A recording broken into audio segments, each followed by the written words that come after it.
Donc, bonsoir tout le monde. Merci d'être présent encore en si grand nombre. On va procéder tout de suite à la période de questions concernant les points qui sont à l'ordre du jour. Est-ce que quelqu'un a des questions ou une question?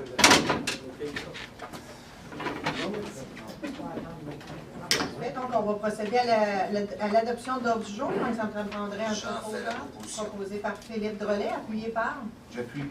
Monsieur Laferme. Suivi des périodes de questions des assemblées précédentes, il n'y avait rien. On avait répondu à tout. En tout cas, c'est à moins qu'on en ait oublié, là, mais à ma connaissance, tout avait été répondu lors des dernières séances. Le point 5.1, Mme Anderson.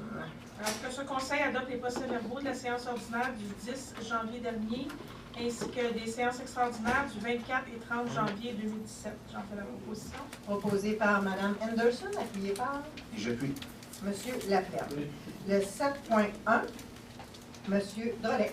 Donc, que ce conseil autorise le paiement au regroupement Varennes-Sainte-Julie FUS pour le paiement de la quote-part de la Ville de Mercier au Fonds d'assurance de garantie responsabilité ainsi qu'au Fonds d'assurance garantie biens pour les termes du 1er décembre 2016 au 1er décembre 2017 au montant de 31 913,82 taxes incluses. Proposé par Monsieur Drolet, appuyé par J'appuie. Monsieur Simon. Le 8.1, Monsieur Drolet. Donc, c'est un octroi au service professionnel, planification et implication des infrastructures technologiques. Donc, considérant qu'il y a eu des fournisseurs, appels d'offres, et ainsi de suite, que ce conseil octroie le contrat pour la fourniture de services professionnels pour la planification et l'implantation des infrastructures technologiques à la société Cossiard au montant de 50 497,2 taxes in.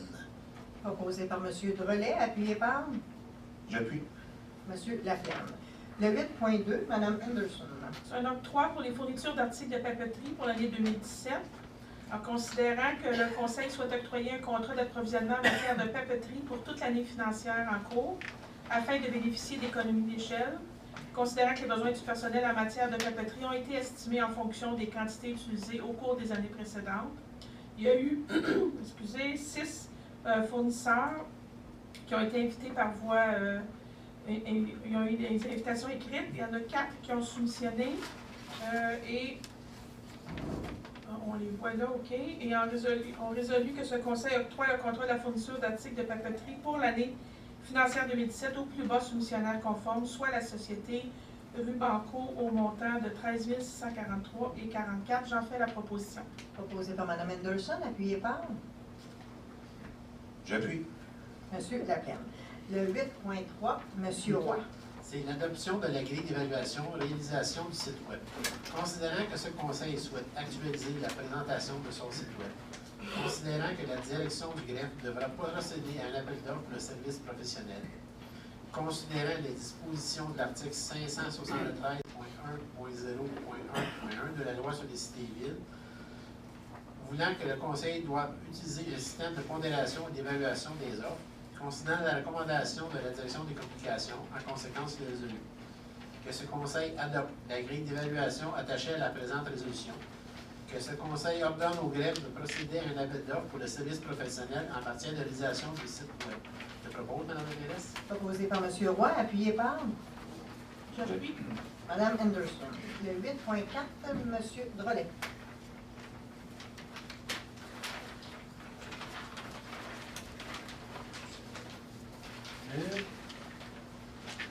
Donc, c'est un appui à la MRC de Roussillon concernant la loi sur l'accès aux documents des organismes publics et sur la protection des renseignements personnels. Donc, il est résolu que ce Conseil demande à la ministre responsable de l'accès à l'information et réforme des institutions démocratiques de modifier la grille de tarification allouée aux organismes publics afin de tenir compte des dépenses de ces dernières pour répondre aux demandes d'accès à l'information. Que copie de la présente résolution soit envoyée aux villes membres de la MRC Roussillon, au MRC, au président de l'UMQ, M. Bernard Signé, au président de la FQM, M. Richard Lehaut. J'en fais la proposition. Proposé par Monsieur Drolet, appuyé par Et j'appuie. Monsieur Laferme. Le 8.5, Monsieur Simon. Donc, c'est l'octroi d'installation de fibre optique à la société C3F pour le nouveau poste de police au 1049 boulevard Saint-Jean-Baptiste. Donc, il y a eu 2 soumissionnaires, donc C3F, au montant de 21 184,80 pour l'installation et des frais annuels d'entretien pour 1 751,32. et la société Fibre Noire avec un montant pour l'installation de 7 500 $, mais les frais annuels d'entretien à 10 140 $. Donc, avec le calcul en termes de 3 ans, la Fibre Noire, la compagnie Fibre Noire, bien que l'installation coûte moins cher, en bout de ligne, ça va nous revenir plus cher. Donc, on a le droit d'octroyer le contrat à la société C3F Télécom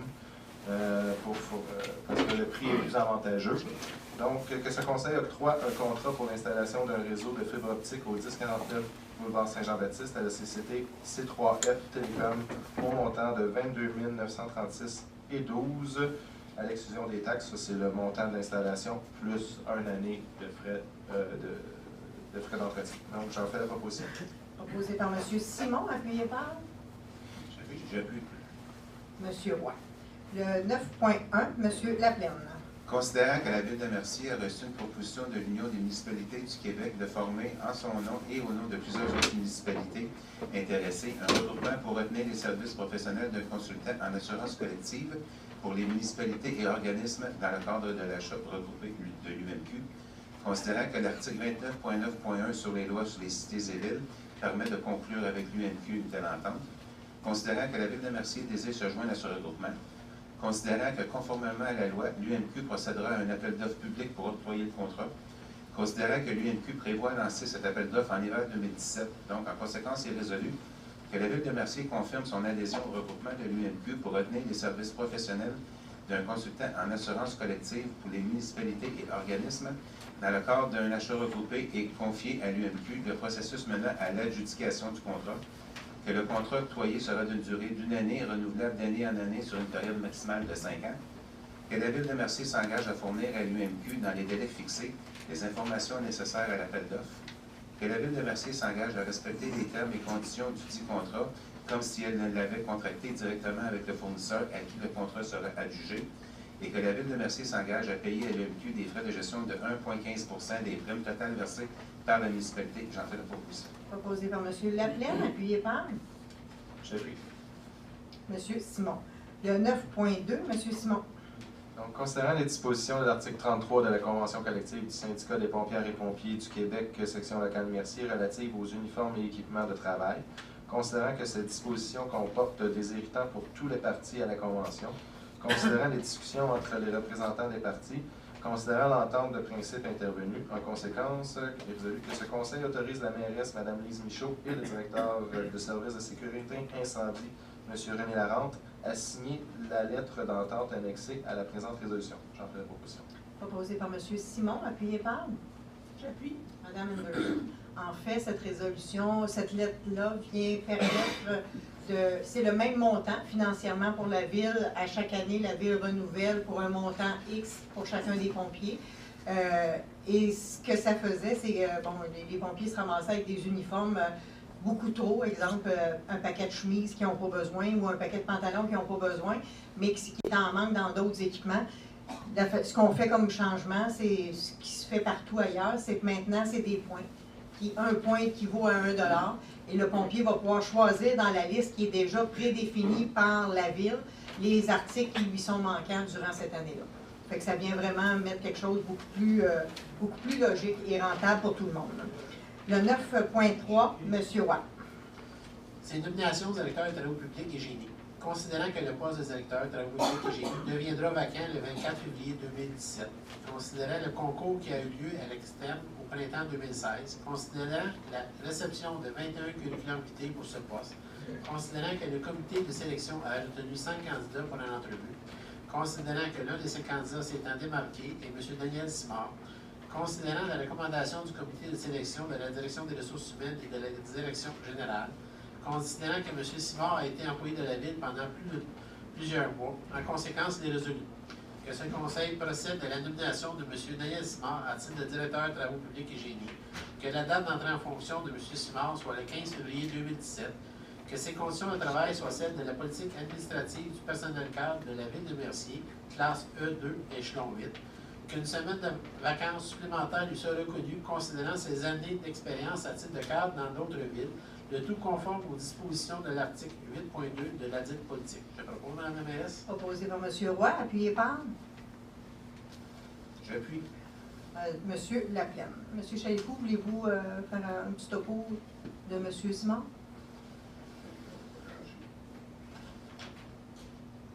M. Simard a une vaste expérience dans le milieu municipal et aussi a travaillé longtemps au ministère des Transports. Il est venu par intérim pendant, je vous dirais à peu près 5-6 mois l'été passé, au printemps l'été passé. Il a dû quitter pour des raisons personnelles à l'époque.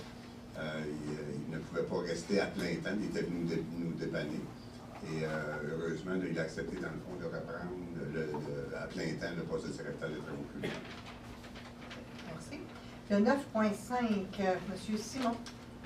Donc, considérant que le 14 juillet 2015, ce Conseil a adopté le règlement 2015-926 relatif à l'établissement du corps de police de la Ville de Mercier, considérant que le ministère de la Sécurité publique approuvait le dit règlement le 13 septembre 2016 conformément aux dispositions de l'article 71 de la Loi sur la police, considérant que la Ville de Mercier procède actuellement à l'établissement d'un corps de police autonome, en conséquence, il est résolu que ce Conseil procède à la création du poste de directeur adjoint de son service de police, qu'il soit demandé à la direction des ressources humaines de lancer un appel de candidature pour le combler. J'en fais la proposition. Proposé par M. Simon, appuyé par J'appuie. M. Drolet. Le 9.6, M. Roy. C'est fin d'emploi matricule 847. Considérant l'embauche de l'employé matricule 847 et sa période de probation, considérant que ce dernier n'est pas en mesure de répondre aux attentes du poste, en conséquence, il est résolu que ce Conseil mette fin au contrat de travail de l'employé matricule 847. Je propose, Mme la mairesse. Proposé par M. Roy, appuyé par Et j'appuie. Monsieur Laplaine. OK. M. Laplaine. Le 10.5, M. Simon. Donc, considérant que la Ville de Mercier procède actuellement à la création d'un corps de police, que le ministère l'a approuvé, considérant la consultation faite auprès des différents experts armuriers et différents corps policiers, les recommandations du directeur de police de la Ville de Mercier. Donc, en conséquence, il est résolu que ce Conseil approuve l'achat de 25 pistolets Glock 19 à la société Court Group pour un montant total de 17 768 et 10 taxes incluses, que cette dépense soit financée via le surplus accumulé, que la livraison soit effectuée au cours du mois de mai 2017. J'en fais la proposition. Proposé par M. Simon, appuyé par J'appuie. M. Roy. Quand on dit qu'on le finance à partir du surplus, vous allez voir passer différentes choses comme ça au courant des mois qui s'en viennent. C'est qu'en 2016, on avait des montants qu'on avait prévus pour ces achats-là, mais comme les achats n'ont pas été faits en 2016, mais faits en 2017, ces montants-là qu'on a en 2016 vont être versés dans les surplus de la Ville, et c'est pour ça qu'on les paie à partir des surplus, parce que c'est automatiquement comptable et légalement, c'est la façon qu'on doit procéder. Le 10.2, M. Simon. Donc, c'est le renouvellement de l'entente intermunicipale en matière de services incendie avec la Ville de Léry, donc avec l'état-major de la Ville de Mercier qui est aussi l'état-major de la Ville de Léry. Donc, on prolonge l'entente, que ce Conseil approuve le renouvellement de l'entente intermunicipale en matière de gestion des services incendies de la Ville de Léry attachée à la présente résolution, puis que cette entente soit en vigueur du 1er mars 2017 au 31 décembre 2023, que la mairesse, Mme Lise Michaud, et le directeur général, M. René Chalifou, soient mandatés à signer l'entente pour et au nom de la Ville de Mercier. Donc, j'en fais la proposition. Proposé par M. Simon, appuyé par Et j'appuie. M. Laplaine. Le 10.3, M. Laplaine. Donc, c'est un renouvellement de l'entente des services aux sinistrés de la Croix-Rouge. Considérant que la Ville de Mercier fait appel à la Société canadienne de la Croix-Rouge, Division du Québec, pour l'aide aux sinistrés lors des sinistres mineurs et majeurs, considérant que dans le but de continuer cette pratique, une entente doit être signée entre la Ville de Mercier et la Société canadienne de la Croix-Rouge, Division Québec, considérant que cette entente est une durée de 3 ans, en conséquence, il est résolu que la Ville de Mercier adhère au contrat proposé au montant de 17 sous par habitant pour l'année 2017 et que ce Conseil autorise la mairesse, Mme Lise Michaud, et le directeur général, M. René Chalifou, à signer pour et au nom de la Ville le renouvellement d'une entente d'une durée de 3 ans, l'entente de service aux sinistrés offert par la Croix-Rouge. J'en fais la proposition. Proposé par M. Laplaine, appuyé par J'appuie. M. Drolet. Le 10.4, M. Simon. Oui, donc en 2016, on avait prévu au budget un montant d'argent, naturellement, pour l'achat de vêtements pour le service de sécurité incendie. L'achat a dû être reporté en début 2017, donc on doit, puis la livraison a été faite. Donc, on fait que la dépense de 5 782,44 taxes incluses liées au bon de commande numéroté 9571 soit payée à même les surplus accumulés à la Société Promotionnelle Plus. J'en fais la proposition. Proposé par M. Simon, appuyé par J'appuie. M. Laplaine. Le 10.5, M. Simon.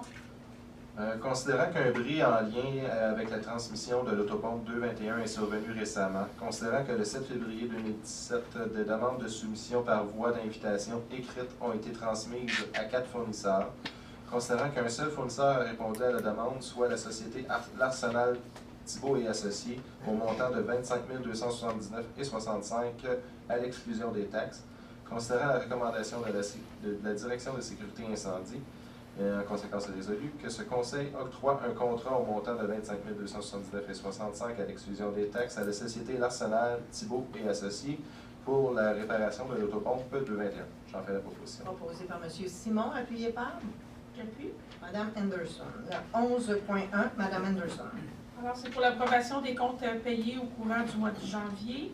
Alors, il y a eu de payés et à payer au courant du mois de janvier un montant de 840 721 sous. Conséquence est résolue que ce Conseil approuve la liste des comptes payés du mois de janvier 2017 et autorise la directrice des finances et trésorerie à effectuer les paiements requis. J'en fais la proposition. Proposé par Mme Anderson, appuyé par J'appuie. M. Drolet. Le 11.2, Mme Anderson. C'est un dépôt. Considérant les dispositions de l'article 513 de la loi sur les élections et les référendums dans les municipalités, selon lesquelles le trésorier doit au plus tard le 1er avril de chaque année déposer au conseil municipal un rapport de ses activités en lien avec le chapitre 13 de cette loi, soit le financement des partis politiques et des candidats, et le transmettre au directeur général des élections du Québec. Résolu que ce conseil prend acte du dépôt du rapport d'activité du trésorier pour l'année 2016, lequel sera transmis au directeur général des élections du Québec. J'en fais le dépôt. Déposé par Mme Anderson. Le 11.3, M. Roy. C'est un rapport partiel de contribution à l'amélioration du réseau routier municipal. Considérant la subvention du ministère des Transports, de la mobilité durable et de l'électrification des transports relative à l'aide pour l'amélioration du réseau routier des rues Beaulac, Prévost, du Lièvre, Lalonde, Mathieu, Pluton et Saint-Joseph. Considérant que l'aide financière est échelonnée sur 3 exercices financiers, mi-février à mi-février, 40 000 pour l'exercice 2015-2016, 40 000 pour l'exercice 2016-2017, 20 000 pour l'exercice 2017-2018.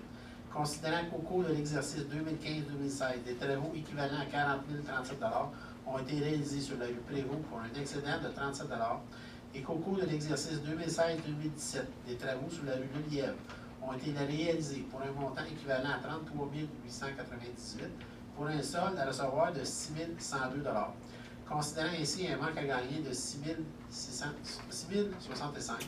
considérant que ces montants sont transférables d'un exercice à l'autre, en conséquence, il est résolu que ce Conseil demande un report du montant de 6 065 de la contribution pour l'aide à l'amélioration du réseau routier dans le dossier 2257-4-1 à l'exercice 2017-2018, que le montant de subvention pour l'exercice 2017-2018 soit de 26 065 Je propose, Mme la mairesse. Proposé par M. Roy, appuyé par J'appuie. M. Simon.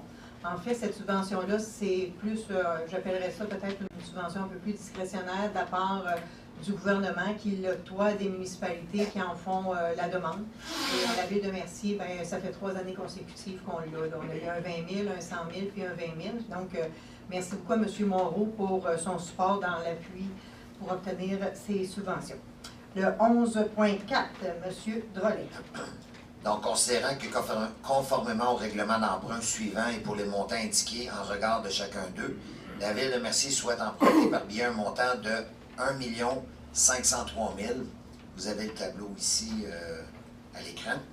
Considérant que la Ville de Mercier désire se prévaloir des dispositions de l'article 2 de la Loi sur les dettes et les emprunts municipaux. Considérant que la Ville de Mercier avait, le 21 février 2017, un montant de 714 300 à renouveler sur un emprunt original de 1,23 millions pour des périodes de 5, 10, 15 ans en vertu des règlements numéro 2006-1 2008-834, 2010-879 et 2011-883. Considérant qu'un montant de 11 900 a été payé comptant, laissant un solde net à renouveler de 702 400. Considérant qu'à ces fins, il devient nécessaire de modifier les règlements d'emprunt en vertu desquels ces billets sont émis.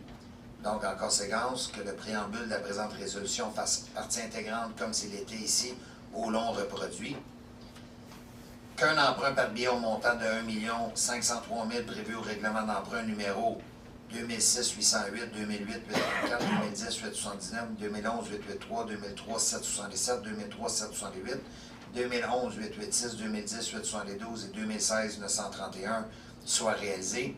Que les billets soient signés par la mairesse et la trésorière. Que les billets soient datés du 22 février 2017. Que les intérêts sur les billets soient payables semi-annuellement. Et que les billets, quant au capital, soient remboursés comme suit. Et là, vous avez le tableau ici à l'écran.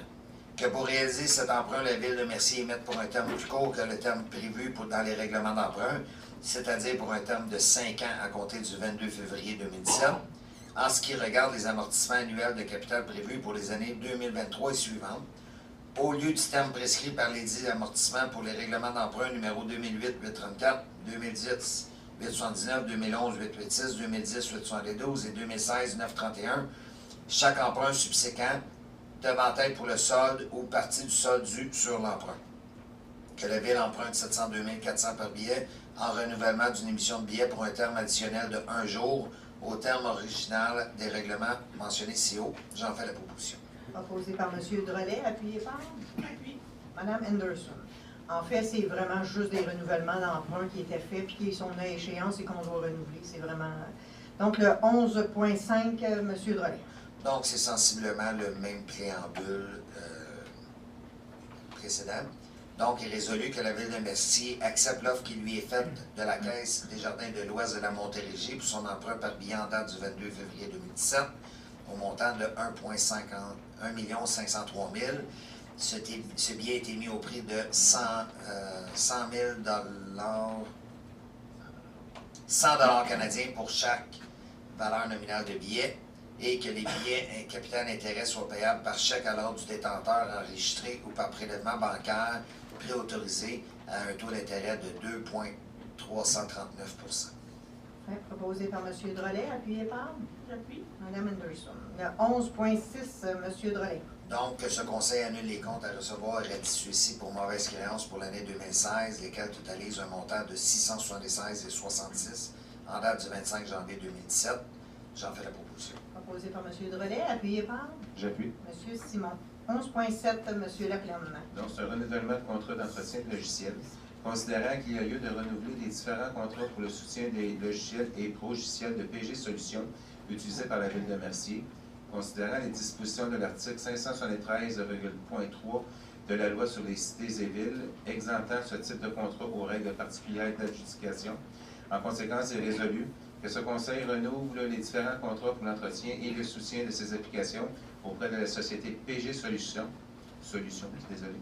pour la période du 1er janvier au 31 décembre 2017, pour un montant total de 40 375 $ plus les taxes applicables, tel que décrit dans les contrats d'entretien datés du 1er décembre 2016, annexés à la présente résolution, et autorise le paiement à même les disponibilités budgétaires prévues à cet effet. Donc, il s'est ventilé, le paiement est ventilé comme ceci. Contrat d'entretien et de soutien pour accessibilité financé 22 555 au poste budgétaire 02-130-00-414. Contrat d'entretien et de soutien pour accessibilité territoire requête 13 505 $, poste budgétaire 02-610-00-414. Et contrat d'entretien et de soutien pour accessibilité unité d'évaluation en ligne 4 315 $, poste budgétaire 02-130 00414, j'en fais la proposition. Proposé par M. Laplaine, appuyé par M. Roy. En fait, ça va être très intéressant, ce module-là, qu'on vient ajouter au module qu'on avait déjà, va permettre beaucoup de choses en ligne que les citoyens vont pouvoir faire. Et ça va aussi permettre aux élus, s'il y a une requête qui a été ouverte, d'avoir accès à cette requête-là et de voir qu'est-ce qui s'est fait dans le dossier puis où ça en est rendu. Donc, c'est quelque chose qui est très intéressant, qui va être annoncé très prochainement, qui va être en ligne et accessible pour les citoyens. Le 11.8, M. Drolet. Donc, c'est de payer la quote-part à MRC de Roussillon de 154 940 et que cette dépense soit imputée au poste budgétaire 02 520 00 959. J'en fais la proposition. Proposé par M. Drolet, appuyé par J'appuie. Mme Anderson. Le 11.9, M. Drolet. Donc, dans le fond, c'est de payer la quote-part à CMM de 217 118 $. Donc, j'en fais la proposition. Proposé par M. Drolet, appuyé par J'appuie. M. Simon. Le 11.10, M. Drolet. Donc, je, Philippe Drolet, conseiller municipal, donne avis de motion qu'un règlement d'emprunt pour l'acquisition de divers équipements prévus au programme d'immobilisation sera adopté à une séance ultérieure. Donc, c'est un avis de motion. Avis de motion donné par M. Drolet. 11.11, M. Laplaine. Donc, c'est un avis de motion. Je, Martin Laplaine, conseiller municipal, donne avis de motion qu'un règlement modifiant le règlement 2016-940 relatif à la délégation du pouvoir de dépenser sera adopté à une séance ultérieure. Dépôt fait par M. Laplaine. Le 13.1, M. Drolet. Donc, que ce conseil adopte les procès-verbaux des réunions du CCU de décembre 2016. J'en fais la proposition. Proposé par M. Drolet, appuyé par J'appuie. Ah non, c'est un début. Pas besoin de souci. Déposé par M. Drolet. Le 13.2 au 13.8, on va en faire une adoption en bloc. Donc, Mme Anderson. Alors, au courant du mois de janvier, il y a eu 7 projets qui ont été présentés au CCU. Alors, je vous les présente les 7. Alors, le premier, c'est une demande de permis pour faire un 2e étage complet sur le bâtiment aux 3 rues Rive. Alors, ça, c'est la maison en question. Vous allez voir le croquis pour le projet. Ça. Les matériaux, les voisinages. Alors, c'était favorable au comité des CCU. Deuxième projet, c'est le remplacement d'une enseigne commerciale apposée au bâtiment principal du 737 boulevard Saint-Jean-Baptiste. Alors, c'est aussi favorable au CCU. Troisième projet, demande de permis pour le remplacement d'une enseigne sur le socle existant du 738 boulevard Saint-Jean-Baptiste. Alors, c'est le bureau plus qui devient le centre de danse Primo Poirier. Alors, ça aussi, pas de problème pour le CCU. Ensuite, permis pour la rénovation de la façade du bâtiment principal du 1287 boulevard Salaberry. Alors, c'est des changements mineurs à la maison, mais il fallait faire quand même une demande au PIA qui était acceptée par le CCU. Ensuite, l'agrandissement d'un bâtiment principal en cour latérale gauche pour le 82 rue de Beaupré. C'est un agrandissement, vous allez voir à la gauche de la maison. Aussi accepté par le CCU.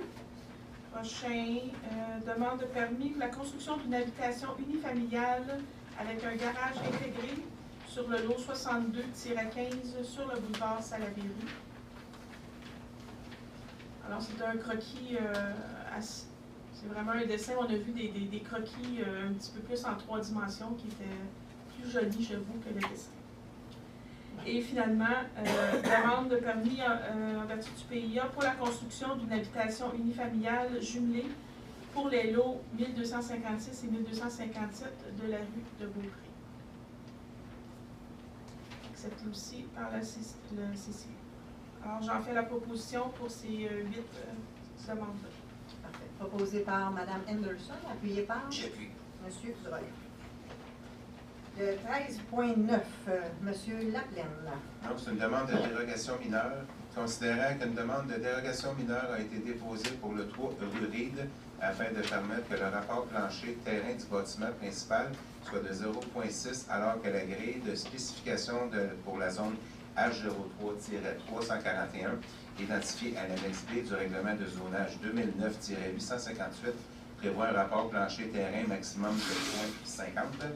Considérant que cette demande est aussi associée à une demande en vertu du règlement sur les plans d'implantation et d'intégration architecturale numéro 2012-898, considérant que la demande a été transmise au comité consultatif d'urbanisme qui s'est réuni le 25 janvier dernier 2017, considérant que ce dernier a formulé une recommandation au conseil municipal, considérant que cette demande ne semble pas porter atteinte à la jouissance par les propriétaires des immeubles voisins de leurs droits de propriété, considérant l'avis public du 25 janvier 2017, consultation publique, on ne reçoit aucun commentaire. Donc, en conséquence, est résolu que ce Conseil accorde la demande de dérogation mineure 2017-01 aux 3 rue Reed afin de permettre que le rapport plancher terrain du bâtiment principal soit de 0,60 alors que la grille de spécification pour les zones H03-341 identifiée à l'annexe B du règlement de zonage 2009-858 prévoit un rapport plancher terrain maximum de 0,50 et sans condition. J'en fais la proposition. Proposé par M. Laplaine, appuyé par J'ai vu. M. Roy. Le 13.10, M. Laplaine. Donc, c'est encore une demande de dérogation mineure. Considérant qu'une demande de dérogation mineure a été déposée pour le 22 rue des Lilas afin de permettre que les fenêtres soient situées sur le mur latéral gauche et sur le mur latéral droit du bâtiment principal, alors que l'article 12.4.1 du règlement de zonage 2009-858 permet aucune fenêtre ni l'ouverture sur les murs latéraux lorsque le bâtiment principal est situé à 1 mètre des lignes latérales du terrain. Considérant que la demande a été transmise au comité consultatif d'urbanisme qui s'est réuni le 25 janvier 2017, considérant que ce dernier a formulé une recommandation au conseil municipal, considérant que cette demande semble porter atteinte à la jouissance par les propriétaires des immeubles voisins de leur droit de propriété, considérant l'avis public du 25 janvier 2017, consultation publique, nous avons reçu aucun commentaire. Donc, en conséquence, il est résolu que ce Conseil refuse la demande de dérogation mineure 2017-02 au 22 rue des Lilas afin de permettre que des fenêtres soient situées sur le mur latéral gauche et sur le mur latéral droit du bâtiment principal, alors que l'article 12.4.1 du règlement de zonage 2009-858 permet aucune fenêtre ni l'ouverture sur les murs latéraux lorsque le bâtiment principal est situé à 1 mètre des lignes latérales du terrain, car son acceptation entraînerait un non-respect du code de construction, distance d'une ouverture d'une limite de terrain. J'en fais la proposition. Proposé par M. Laplaine, appuyé par J'appuie. M. Simon. Le 13.11, excusez, Mme Anderson. Alors, c'est une demande de dérogation mineure du 200 boulevard Saint-Jean-Baptiste. Alors, considérant qu'une demande de dérogation a été déposée au 200 boulevard Saint-Jean-Baptiste afin de permettre que la marge avant secondaire du bâtiment principal soit de 3,6 mètres, alors que la grille de spécification de cette zone est de 15 mètres pour le bâtiment principal. Considérant que la demande a été transmise au CCU, qui s'est réuni le 25 janvier dernier, considérant que ce dernier a formulé une recommandation au conseil municipal, considérant que cette demande ne semble pas porter atteinte à la jouissance par les propriétaires des immeubles voisins de leur droit de propriété, considérant l'avis public du 25 janvier 2017 et considérant qu'il n'y a eu aucun commentaire. En conséquence, il est résolu que ce conseil accorde la demande de dérogation mineure du 200 boulevard Saint-Jean-Baptiste afin de permettre que la marge avant secondaire du bâtiment principal soit de 3,6 mètres alors que la grille de spécification de cette zone prévoit 15 mètres. J'en fais la proposition. Proposé par Mme Anderson, appuyé par Et j'appuie. M. Laplaine. 13.12, M. Drolet. Donc, une demande de dérogation mineure concernant le projet Julita. Donc, considérant une recommandation du CCU et que cette demande ne semble pas porter atteinte à la jouissance par les propriétaires des immeubles voisins, considérant qu'il n'y a eu aucun commentaire sur la consultation publique. Donc, qu'on accepte la demande de dérogation mineure avec la recommandation suivante, que l'option de pouvoir connecter le chemin de secours à une rue soit maintenue. Donc, j'en fais la proposition. Proposé par M. Drolet, appuyé par Et j'ai vu. M. Roy. Le 13.13, M. Roy. Donc, Non, c'est M. Drolet, excusez-moi. Donc, c'est considérant l'avis de motion adopté à la séance du 10 janvier, considérant la recommandation de la direction urbanisme et environnement, donc que ce conseil adopte le projet de règlement 2009-858-35 afin de modifier la délimitation des zones H06449 et C06307 et de modifier la grille des spécifications de la zone. C'est 13.14. C'est 14. C'est sur inversé. Ah, je suis en train de lire la C'est 13. Stéphane. OK, c'est correct d'abord. OK, excusez. C'est une demande de délégation mineure 2017-05 au 584 et 586 boulevard Saint-Jean-Baptiste. Considérant qu'une demande de délégation mineure a été déposée pour le 584-586 boulevard Saint-Jean-Baptiste afin de permettre que l'espace de stationnement ne soit pas entouré de façon continue d'une bordure de béton monolithique coulée sur place à fondation adéquate de bordures préfabriquées en béton ou en granit d'une hauteur minimale de 15 cm et maximale de 30 cm, calculée à partir du niveau du sol adjacent, tel que prévu à l'article 7.4.4.2 du règlement de zonage 2009-858 et permettre que l'espace de stationnement ne soit pas pavé totalité, tel que prévu à l'article 7.4.4.1 du règlement de zonage 2009-858. Considérant que cette demande sera aussi associée à une demande en vertu directement sur le plan d'implantation et d'intégration architecturale numéro 2012-898, considérant que la demande a été transmise au comité consultatif d'urbanisme, le CCU, qui s'est réuni le 25 janvier 2017, considérant que cette dernière a formulé une recommandation au conseil municipal, considérant que cette demande ne semble pas porter atteinte à la jouissance par les propriétaires des immeubles voisins de leur droit de propriété, considérant l'avis publié du 25 janvier 2017, la consultation publique, aucun commentaire. En conséquence, il est résolu que ce conseil accorde la demande de délégation mineure 2017-05 au 584 et 586 boulevard Saint-Jean-Baptiste afin de permettre que l'espace de stationnement ne soit pas entouré de façon continue d'une bordure de béton monolithique coulée sur place avec fondation adéquate ou de bordure préfabriquée en béton ou en granit d'une hauteur minimale de 15 cm et maximale de 30 cm, calculée à partir du niveau du sol adjacent, tel que prévu à l'article 7.4.4.2 du règlement de zonage 2009-858 et permettre que l'espace de stationnement ne soit pas pavé en toute totalité, tel que prévu à l'article 7.4.4.1 du règlement de zonage 2009-858. C'est proposé, Mme la mairesse? Proposé par M. Roy, appuyé par J'appuie. M. Simon. Le 13.14, M. Drolet. Donc, que le Conseil adopte le projet de règlement 2009-858-35 et que le Conseil, conformément aux dispositions de la loi sur l'aménagement de l'urbanisme, délègue au greffier le pouvoir de fixer une date pour l'Assemblée de consultation. J'en fais la proposition. Proposé par M. Drolet, appuyé par J'appuie. M. Roy. 13.15, M. Drolet. Donc, que le Conseil adopte le projet de règlement 2009-858-36 et que le Conseil, conformément aux dispositions de la loi sur l'aménagement et l'urbanisme, délègue au greffier le pouvoir de fixer une date pour l'Assemblée de consultation. J'en fais la proposition. Proposé par M. Drolet, appuyé par J'appuie. M. Laplaine. 13.5, M. Roy. 13.16. C'est 13.5. un avis de motion modification au règlement 2008-842 concernant la constitution d'un fonds local réservé à la réfection et à l'entretien de certaines voies publiques. Je, Stéphane Leroy, conseiller municipal, donne avis de motion qu'un règlement modifiant le règlement 2008-842 concernant la constitution d'un fonds local réservé à la réfection et à l'entretien de certaines voies publiques sera déposé à une séance ultérieure. Mme la mairesse?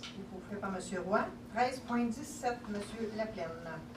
Donc, c'est une autorisation de signature, permission de travaux Scabric, considérant les résolutions 2015-04-107 et 2015-06-150 et 2016-06-220 de ce Conseil concernant notamment l'établissement d'un réseau d'accès à la rivière Châteauguay proposé par la Société de conservation et d'aménagement du bassin de la rivière Châteauguay, donc Scabric, considérant qu'un projet d'amélioration du réseau des accès publics à la rivière Châteauguay est envisagé, considérant que le site préconisé serait les lots P5, 5, 7, 5, 8 et 285, localisés en bordure du boulevard Salaberry sur le territoire de la ville de Mercier.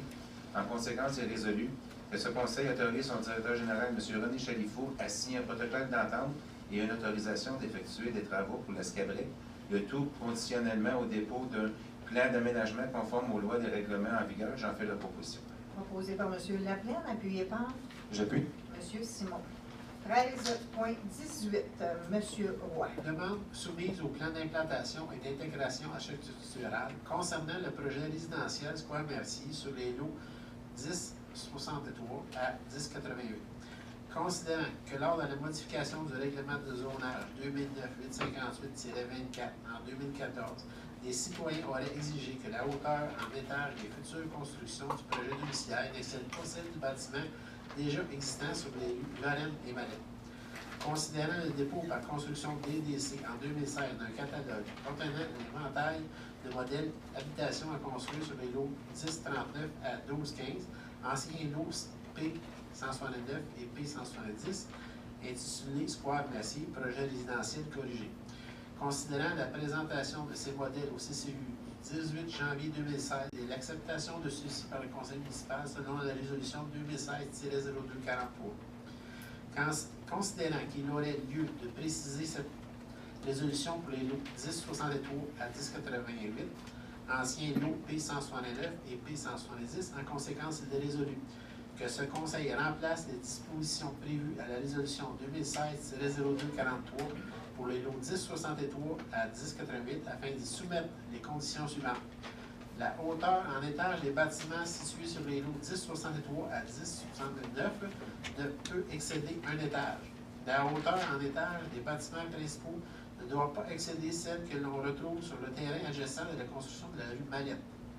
Dans le cas où la ligne arrière du terrain d'accueil est adjacent à plus d'un terrain de la rue Mallette, la hauteur en étage de référence sera déterminée comme étant la hauteur du bâtiment dont le terrain partage avec le terrain d'accueil la plus grande partie de sa ligne arrière.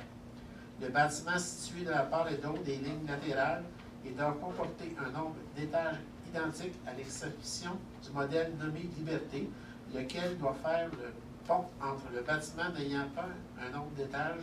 Cette position n'est applicable que pour le lot 1070 à 1088. Le modèle Liberté doit être implanté de façon à ce que la portion 2 étages soit située du côté d'un bâtiment ayant 2 étages afin d'assurer une transition harmonieuse entre des bâtiments de différents étages. Le modèle Callaway, Sterling, DeLille et Liberté sont assimilés à des constructions ayant 2 étages. Propos dans le MLS? Proposé par M.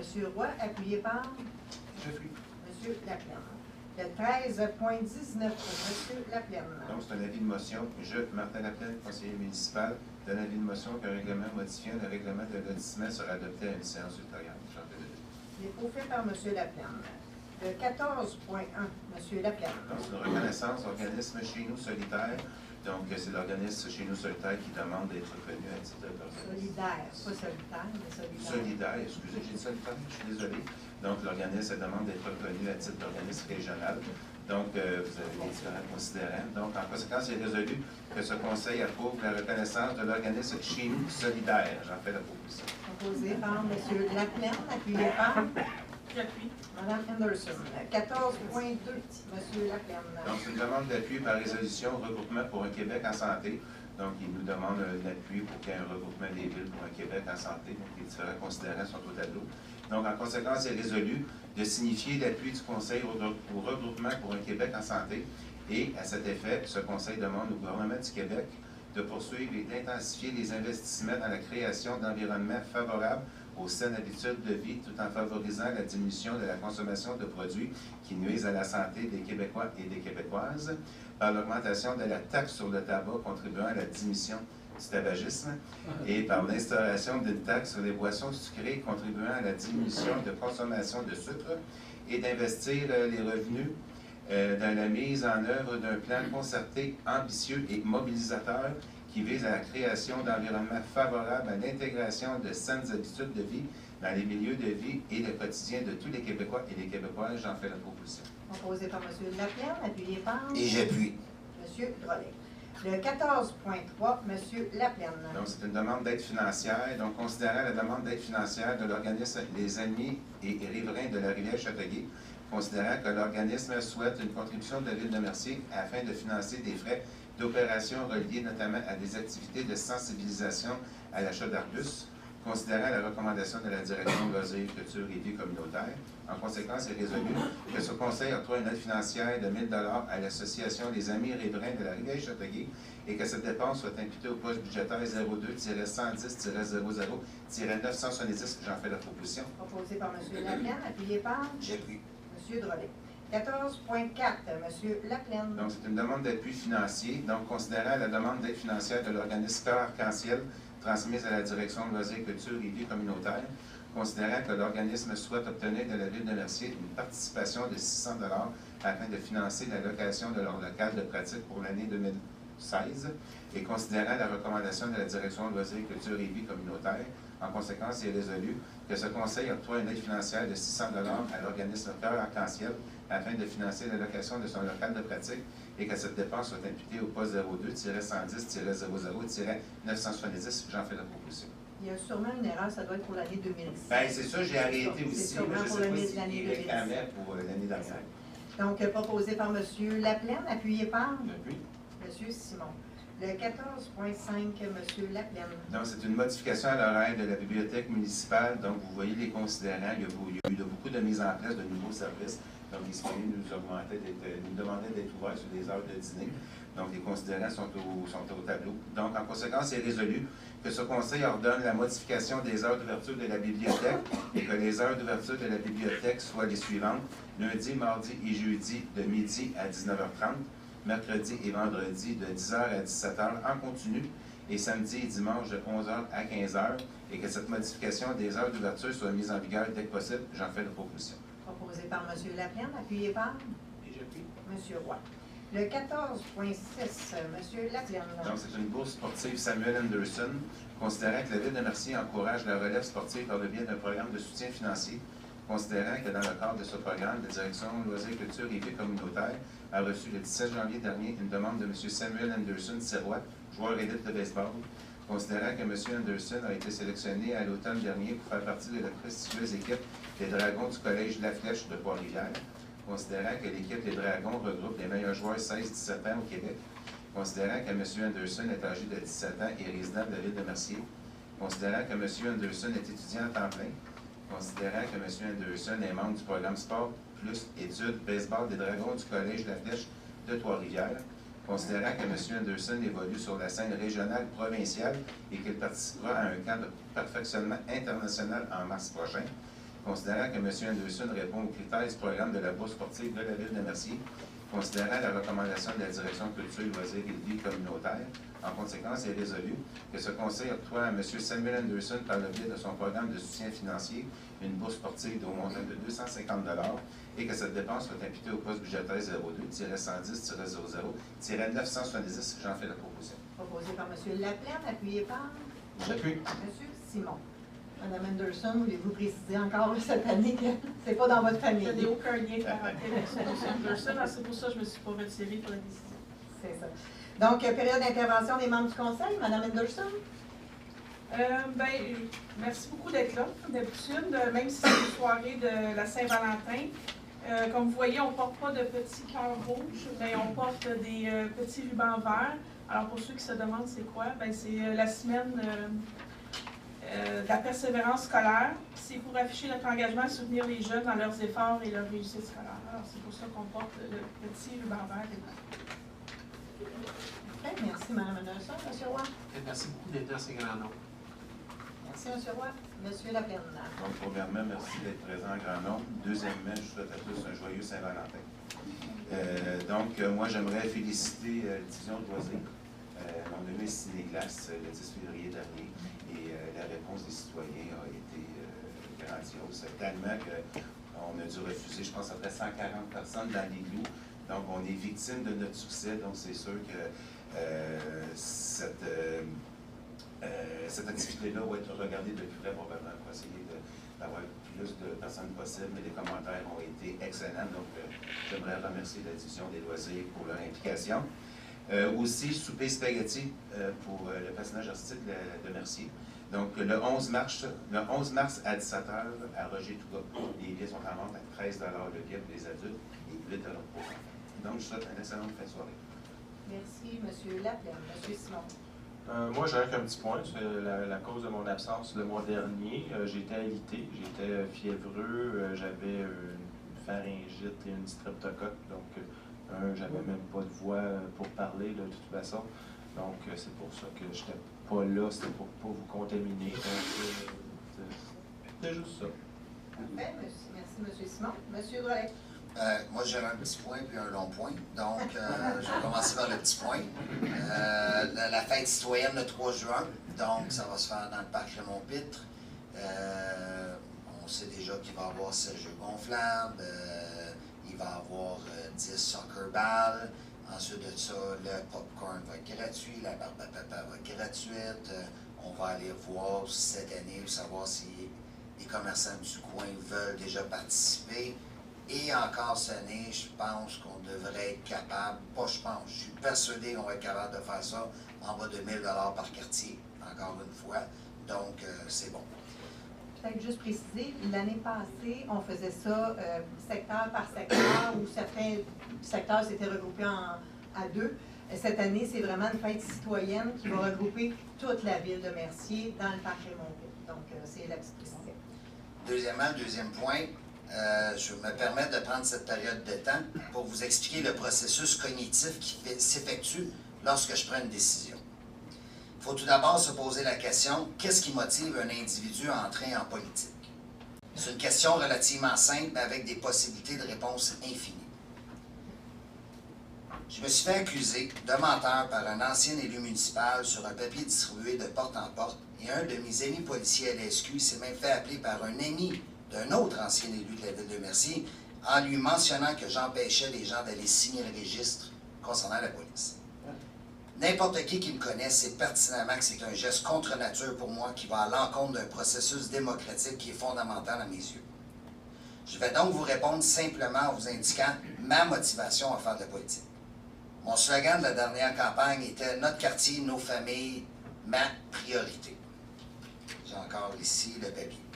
J'avais quelques points. J'avais 4 points lorsque je me suis présenté. Cette devise traduit la vision que j'ai de mon rôle en politique. Celle-ci se développe donc autour de 4 orientations pour lesquelles je me suis présenté. La sécurité routière, les infrastructures, le transport en commun et la gestion de la dette à long terme. Lorsque nous avons une vision de ce que l'on veut accomplir, nous devons la rendre vivante en lui donnant des orientations. Celle-ci doit s'insérer à l'intérieur d'un plan d'action. Ce plan doit être observé à 5 reprises avec tous les acteurs relatifs à ce plan. C'est la technique que j'appelle du PODEM, qui est la planification, l'organisation, la direction, l'évaluation et la critique. Et ensuite de ça, ton projet, tu dois l'envoyer dans une technique d'entonnoir qui est la vision, l'orientation, le plan d'action et la réalisation. Au point de vue de la sécurité, avec le schéma en 5 étapes que je viens de vous parler et en consultant les citoyens, nous avons mis en place des mesures concrètes pour diminuer les risques d'accidents de la route dans notre quartier. Tout d'abord, nous avons accompagné l'École des Bons Vents en refaisant le lignage et en donnant un panneau d'arrêt mobile à l'école.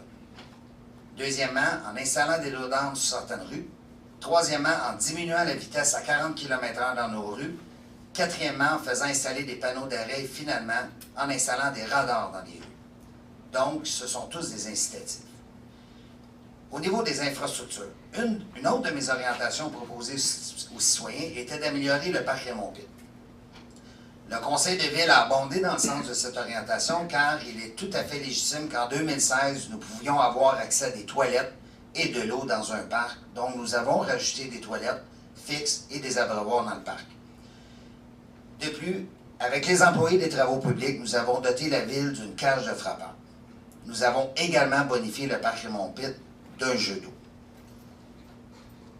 Au niveau du transport en commun, j'ai siégé sur le dossier transport en commun jusqu'en 2015. Dans une vision à long terme pour le développement d'une ville, le transport en commun est un des pivots pour celle-ci. La mairesse a acquiescé à ma demande en début de mandat pour que je puisse siéger au CIT-HSL. La ville de Mercier a fait des gains considérables en obtenant la représentation proportionnelle à la population concernant le vote qu'elle détenait autour de la table. Nous sommes passés de 1 vote sur 8 à 4 sur 9. Par contre, la démocratie étant ainsi faite, nous n'avions pas assez de votes pour faire un changement en profondeur des circuits d'autobus. Mes décisions et positions concernant le CIT-HSL ont toujours été rationnelles et objectives, jamais émotives. Le gros bon sens triomphe toujours et je vais vous en donner un exemple. Une ville a l'obligation d'aller en appel d'offres public concernant un contrat de 100 000 $ et plus, alors que le CIT-HSL voulait octroyer un contrat de plus de 2 millions par année sur 10 ans, donc 20 millions, sur un accord signé de gré à gré. J'ai défendu bec et ongle et dénoncé que ceci était aberrant et que le CIT-HSL ne pouvait prendre cette tangente sur la seule prémisse que c'est une compagnie locale et que les chauffeurs sont sympathiques. J'ai subi les fautes des membres du CIT-HSL ainsi que des citoyens présents à Sainte-Martine, mais je leur ai expliqué que si nous avions l'obligation ministérielle et non seulement la possibilité législative, j'allais me rallier. En passant, en décembre 2015, pendant 3 heures de temps, te faire dire que tu es un pas bon, que tu es un pourri, tu es un ci, tu es un ça, ça peut être long. Et en plus de ça, lorsque tu es témoin qu'un conseiller municipal d'une ville voisine frappe un citoyen de Mercier parce qu'il défend les intérêts de la ville de Mercier, ça aussi, je trouve que ce n'est pas une décision rationnelle, c'est une décision émotive. Le temps m'a donné raison, car le ministère n'a pas décrété d'obligation et il a même mis un moratoire sur les contrats en attendant la nouvelle gouvernance. De plus, le ministre Moreau s'est servi de l'exemple du CIT-HSL pour modifier la loi et interdire que de tels contrats soient donnés de gré à gré. Donc, non seulement, c'est sûr et certain qu'au niveau lorsqu'on était là, c'est sûr et certain que Mercier et son représentant étaient des gros méchants. Par contre, à long terme, ça a donné raison parce que ça n'a aucune logique. La dette à long terme. Une ville est une création de l'État. Au Québec, nous sommes dans une social-démocratie. Si je me permets de vulgariser cette philosophie en une phrase, l'État intervient massivement en s'endettant quand ça va mal et celui-ci se rembourse sa dette quand tout va bien. À Mercier, nous avons décidé d'attaquer la dette à long terme de plein fouet. Elle a passé de 19 millions en 2013 et en date de août 2016, nous avions réduit la dette de 5 millions. Dans les villes environnantes, la dette à long terme augmente tandis que nous, elle diminue. Cette réduction a pu s'effectuer grâce à la technique de l'entonnoir que je vous ai expliqué un peu plus tôt. Ceci étaient les 4 points que j'avais. Je me suis présenté en campagne électorale et c'est les 4 points que je viens de vous expliquer. Concernant le dossier police, je vais vous faire part maintenant de ma vision concernant le dossier police. Tout d'abord, sur le plan émotif et politique partisane, il est beaucoup plus facile pour un élu de garder le statu quo et de rejeter la faute sur quelqu'un d'autre quand ça va mal. Ce n'est pas ma façon de faire. Tu dois décortiquer des faits et prendre les meilleures décisions qui vont selon les orientations que tu t'es fixées et celles pour lesquelles tu t'es fait élire. Car gouverner, c'est décider. Ma décision a été prise sur des faits. La police de Mercier est en location, donc c'est une desserte. Il faut mentionner que les policiers de Châteauguay sont très compétents. J'ai même des amis policiers à Châteauguay. J'ai plusieurs connaissances dans la police et j'ai même élaboré des programmes avec certains policiers, avec les policiers éducateurs qui allaient dans les écoles. La ville de Châteauguay nous a envoyé une lettre en 2012, le 13 janvier, conformément aux dispositions relatives, Monsieur le directeur général, conformément aux dispositions relatives à la durée de l'entente intermunicipale actuelle de fournisseur de services de police avec votre municipalité qui vient à terme en 2013, je vous transmets par la présente un avis de non-renouvellement de l'entente, 13 janvier 2012. Par contre, ils veulent nous rassurer qu'ils vont nous renvoyer une nouvelle entente.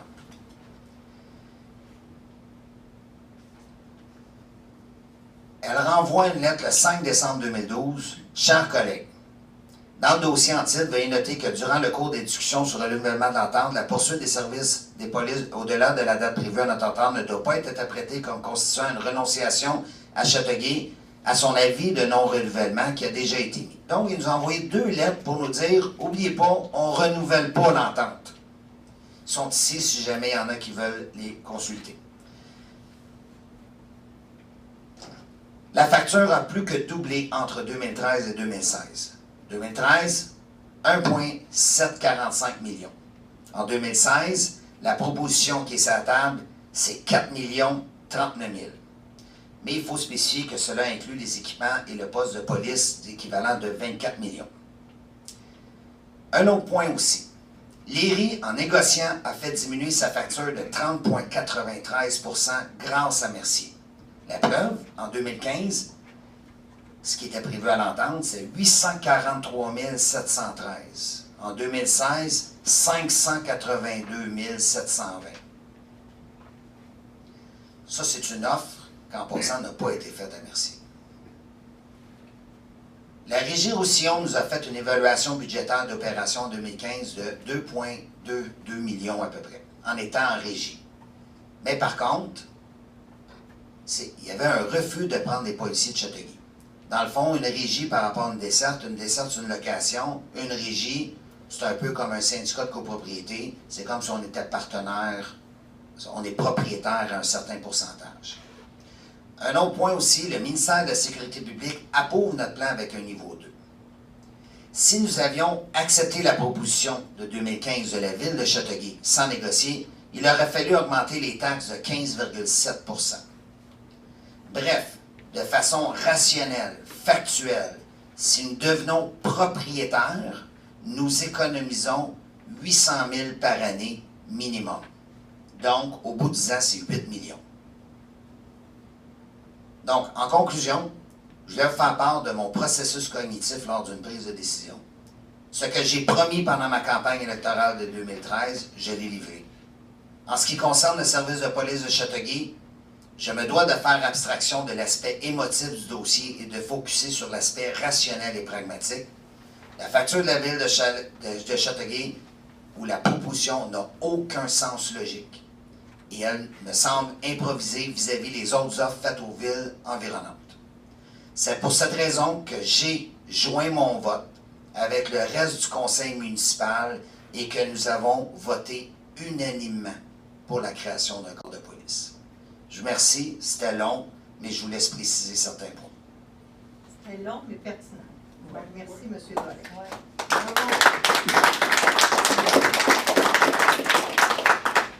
Donc, pour ma part, je vais commencer en faisant des félicitations à l'équipe des loisirs et bibliothèques, principalement bibliothèques, parce qu'ils ont commencé un nouveau programme qui est Bibliothèque hors des murs, ce qui veut dire qu'ils vont se présenter une fois par mois dans la résidence du Bel-Âge et dans la résidence Jos Prudent pour permettre aux personnes âgées d'avoir accès à des livres et à des services de la bibliothèque. Donc, ils se déplacent hors des murs de la bibliothèque. On trouve ça extrêmement intéressant. Ça vient vraiment... c'est une démonstration concrète. Quand on vous parle de services de proximité à nos citoyens, bien, c'en est un exemple concret. On se rend avec des choses de la bibliothèque, rencontrer des gens qui n'ont pas la possibilité de se déplacer facilement. Deuxièmement, je vais vous parler du déneigement. Nous avons cette année un nouveau fournisseur qui est SECA concernant le déneigement des rues. On est agréablement surpris du travail qui est fait. C'est vraiment très professionnel. Il y a des ajustements à faire. Je l'ai vu encore, je l'ai constaté dimanche, qu'il y avait des ajustements à faire au niveau des heures qui commencent à faire le déneigement et tout.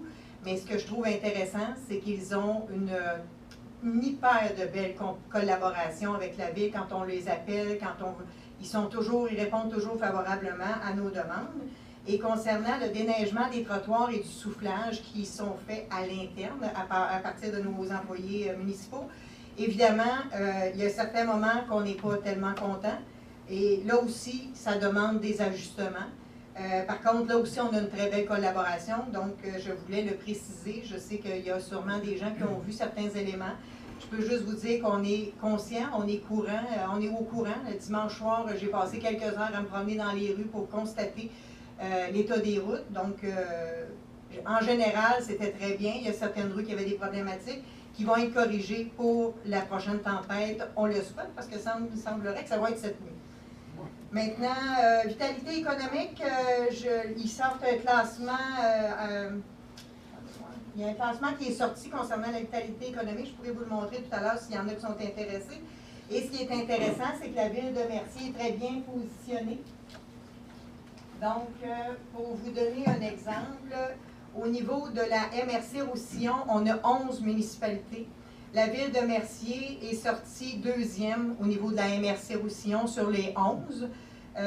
Concernant la région qui concerne la Montérégie, qui est quand même grand, la Ville de Candiac est numéro 1, puis la Ville de Mercier est numéro 8. Donc, c'est très intéressant.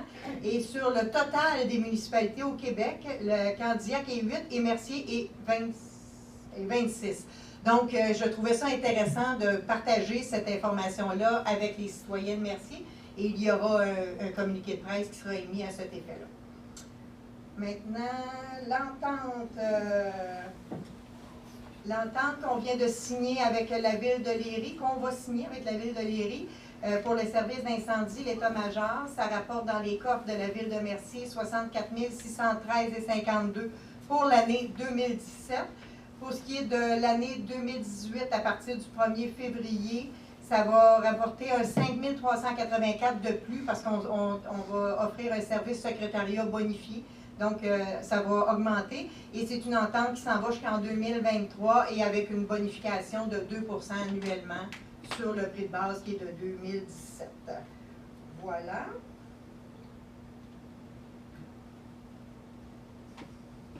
Pour votre information, le 21 février, donc la semaine prochaine, il va y avoir une séance spéciale à 20h à la salle du Conseil.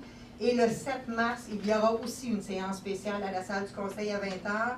Celle du mois de mars, c'est concernant l'octroi pour la mise à jour du poste de police, les rénovations là, pour faire la mise à jour des installations du poste de police. On est présentement en appel d'offres. L'ouverture des soumissions va être ouverte le 7 mars. Donc, le 7 mars au soir, on va tout de suite octroyer le mandat, puisqu'on a des délais assez serrés pour rencontrer l'ouverture et la mise en place de notre service de police au mois de juin. D'autres éléments, j'ai participé, j'ai été au souper des cadets, le souper spaghetti des cadets, samedi passé, le 11 février. Il y avait plus de 300 personnes présentes pour ce souper. Ça a été toute une réussite et c'est fait par des bénévoles, donc je tenais à le souligner et à les féliciter.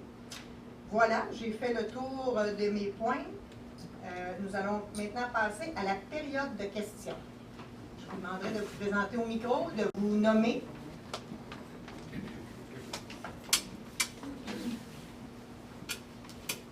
Bonsoir. Bonsoir. Louis-Yann Grasse, de la rue des Chênes. Madame la mairesse, vous êtes aussi au courant que moi que pour emprunter la rue des Chênes, il faut faire du slalom de ce temps-ci, parce qu'il y a un cône en plein milieu de la rue. Okay? Il est là depuis samedi, parce que le couvercle du Guisard a revolé quand la gratte a passé. Bon, moi je ne le sais pas, là. On a remis le couvercle, mais il y a un cône depuis ce temps-là. Est-ce que ça veut dire qu'il y a quelque chose de brisé, de cassé à l'intérieur pour que les travaux sont présentement stagnants, ou à moins qu'on attende la venue du nouveau directeur le 27 février pour que... C'est demain.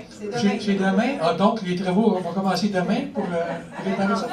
En fait, je vais vous expliquer, c'est parce que le déneigeur actuel, Oui.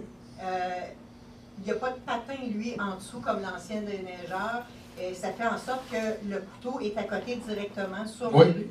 Et quand il avance, si le ménome sort un peu, bien évidemment, il va l'accrocher puis il va voler. Fait qu'il y a, à différents endroits dans la ville, on retrouve des comptes comme ça parce que nos travaux publics vont devoir baisser. Et je me rappelle que vous étiez plein de ça il y a Oui. quelques années. Bien là, on va le corriger parce que même la charrue, quand elle passe, ça va faire des bris à l'équipement si on ne le baisse pas.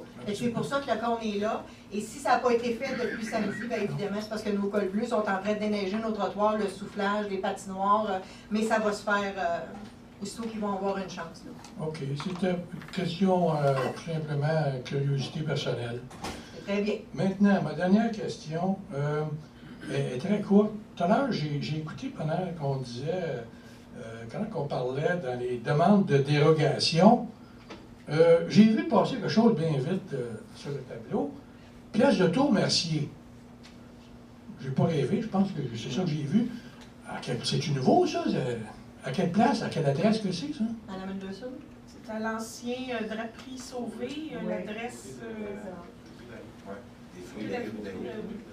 Ah, OK. C'est la petite bâtisse qui est juste à côté. Qui était une coiffeuse, je pense, Oui, c'est ça, exactement. Ah, OK. C'est là, c'est nouveau, ça, pièce de Oui, tour c'était pas Mercier. une dérogation mineure, mais de mémoire, Non, c'était un PIA. PIA pour l'affichage de... C'est juste pour voir si vous suiviez, c'est correct, c'est ça, c'est correct. OK. Donc, cette bâtisse-là, c'est l'ancienne maison où il y avait une coiffeuse, où il y était quand même des voitures à vendre anciennement aussi. Oui, c'est ça, M. Barrette. M. Barrette, était exactement. là, effectivement. Donc, c'est nouveau, c'est des pièces de tour Mercier, c'est tout à fait nouveau. Ah, je ne suis pas au courant. Merci beaucoup. Bonne soirée. Merci. Bonjour, mon nom est Ménard, président de la rue des Frênes à Mercier. Bonsoir. Bonsoir.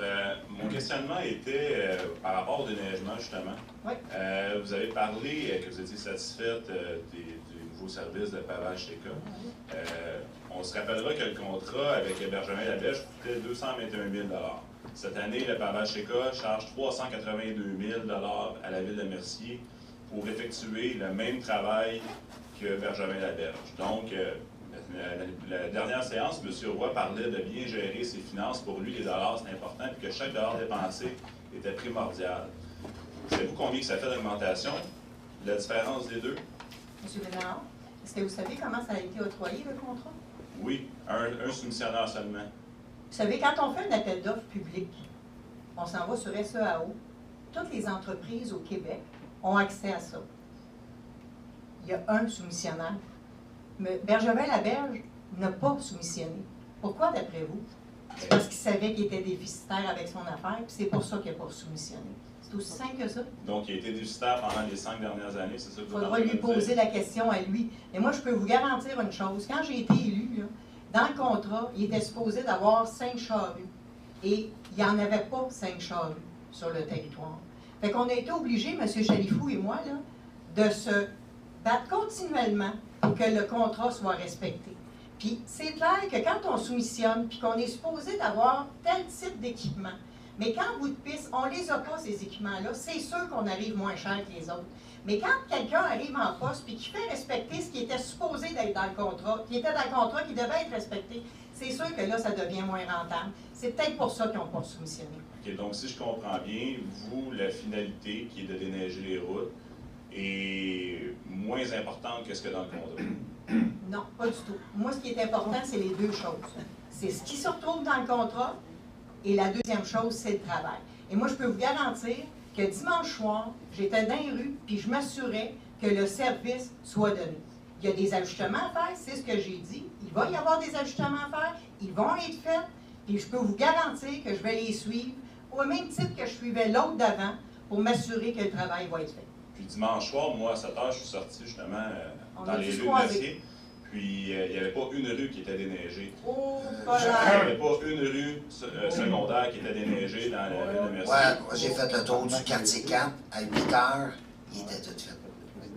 Moi, j'ai fait le tour de la ville.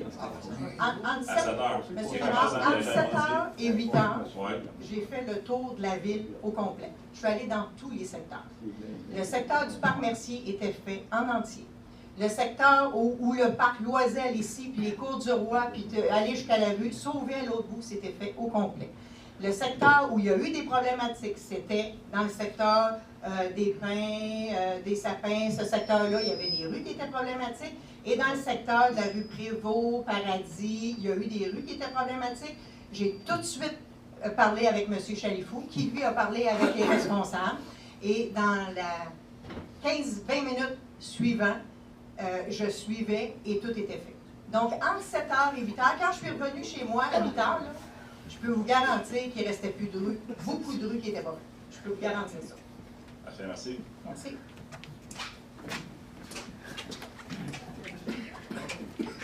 C'est automatique. André Thibault. En premier, je voudrais juste faire une note positive. On a eu affaire à aller sur Internet pour une problématique de poubelles pas ramassées. Je ne me rappelle pas comment ça s'appelle. Ça se peut-tu voir? Voilà. Ah, voilà, OK. En tout cas, félicitations, ça fonctionne très bien. Et le lendemain, les vidanges ont été ramassés. C'est un service très bon. Votre information, ce qu'on a passé tantôt pour PEG, c'est en lien avec ce même service-là. Il va y avoir ça, mais il va y avoir encore plus de fonctions à ce service-là. OK. L'autre chose, j'apprends pas le titre des choses qui me dérangent. Je vais essayer de faire attention à ce que je dis, là, mais il y a des gens qui disent n'importe quoi. On vient de le voir. Mais j'ai aussi vu, entendu une chose il n'y a pas longtemps. J'ai un voisin qui me disait que son pusard faisait quelques fois qu'il était bloqué. Il appelait la ville pour aller le débloquer et la ville allait le débloquer. Sauf qu'une journée, il a vu un employé municipal, puis il a dit comment ça se fait que c'est toujours bloqué? L'employé municipal lui aurait répondu c'est parce que la ville a pris le budget de nettoyage des égouts pour le mettre sur la construction du poste de pompier.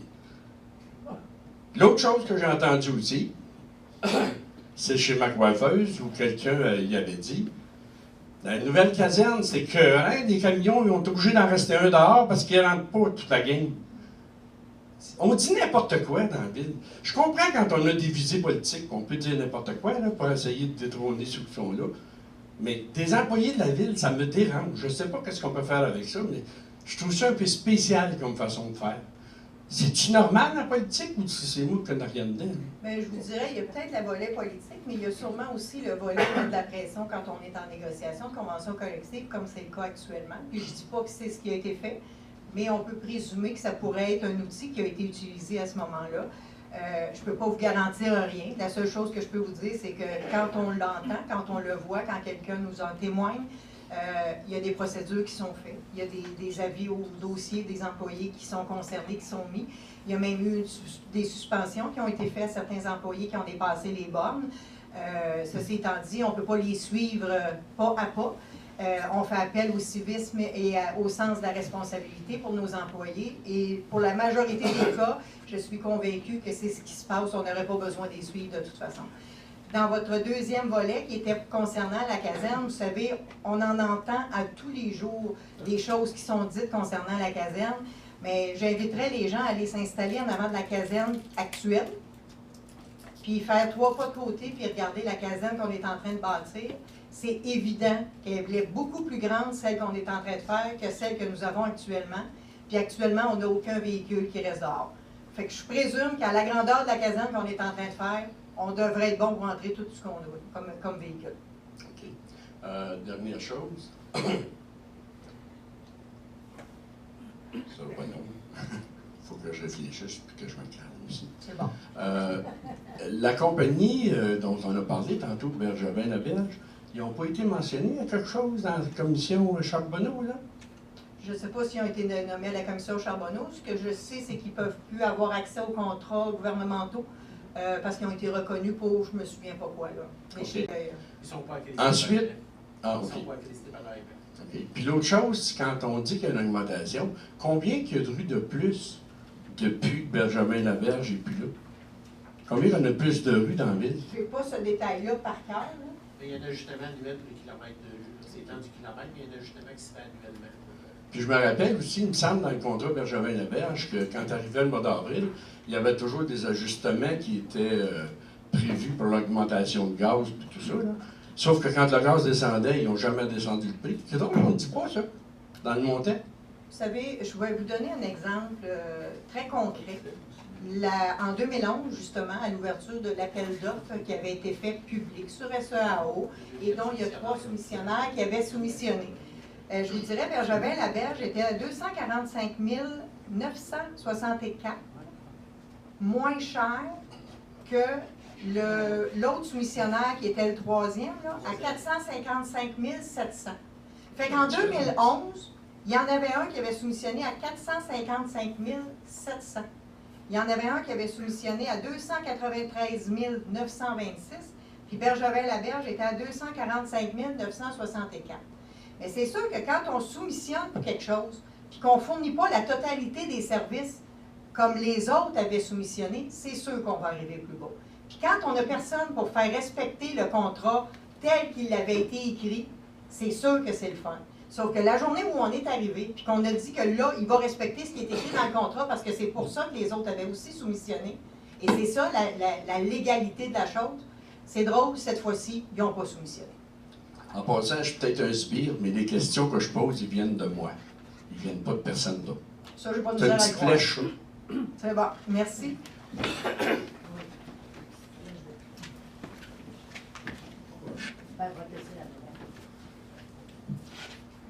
Bonsoir, Mme la mairesse. Bonsoir, membre du conseil. Écoutez, moi, c'est vraiment en lien avec l'audition de ma plainte au niveau de la commission d'accès à l'information. Oui. Hein, vous savez, le 25 janvier dernier, on a eu là, les gens de la ville, de Mme la mairesse, M. le directeur général, M. le Galafier, qui sont venus vraiment là, faire comment je dirais, votre plaidoirie au niveau de la commission. Puis moi, il y a des choses qui ont été sorties de là, puis à la suite, on s'est parlé de ce que vous avez dit, qui m'ont étonné. Là, je vous pose des questions. Vous avez mentionné qu'aucun des conseillers, parce que moi, évidemment, c'est en rapport avec le rapport TRAC, pour ceux qui veulent comprendre, que je veux avoir, là, je veux vraiment le consulter. Comme citoyen, je pense que j'ai le droit de l'avoir. Puis j'ai fait une demande à la commission d'accès à l'information. On s'est rendu jusqu'à la procédure là, au niveau de l'audition, 2 ans plus tard. Ça a pris 2 ans.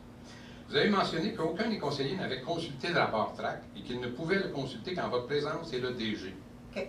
Pourquoi? Je vous ai pas posé la question, je pense que ce n'était pas à propos de la poser à la commission, mais je vous demande votre interprétation. Je vais corriger. Vous m'en avez parlé à la commission, puis je vous ai répondu à la commission aussi. Puis ce qui est le fun, c'est que c'est enregistré. Fait qu'on pourra aller chercher. Effectivement. Et ce que je vous ai dit, et que j'ai répété, pour vous le clarifier, la présentation complète du rapport TRAC a été présentée à tous les membres du conseil, dans la salle ici en arrière, en présence de M. Chalifou, de nos deux consultants, M. Barbeau et M. Bellet. Pour votre information, Mme Sauvé était présente. Tout le monde était là, le rapport a été déposé, a été présenté, tout le monde a pu les questionner, les lire à la virgule près. Un coup que ça a été terminé, tous les membres du conseil savaient que ce rapport-là ne devait pas sortir et il était disponible pour quiconque du conseil voulait le consulter dans le bureau de la mairesse et du directeur général. Voilà ce qui a été dit. Par la suite, ce que je vous ai dit... Pourquoi il ne pouvait pas le consulter sans que vous soyez là? Il était dans mon bureau, disponible. Dans mon bureau. Il n'a jamais sorti du bureau, ce rapport-là. Mais c'est parce que moi, je me rappelle à l'époque que j'étais conseiller, j'avais le droit d'avoir le rapport et de faire ma propre analyse chez moi, faire mes calculs, faire mes choses. C'est ça que je ne comprends pas. Là. M. Drolet nous a parlé de son cheminement cognitif pour prendre ses décisions. Mais je me pose des questions à ce moment-là.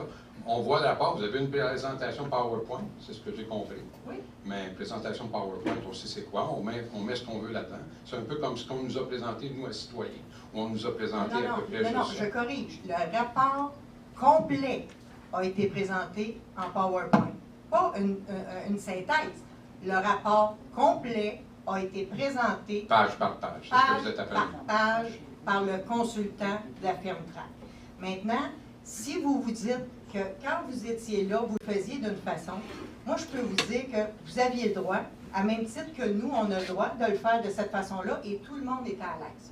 Tout le monde était à l'aise. Il n'y a personne qui a fait une récrimination, de quelle qu'elle soit, qui disait qu'il n'était pas à l'aise, parce que tout a été fait de façon transparente, et tout le long du processus.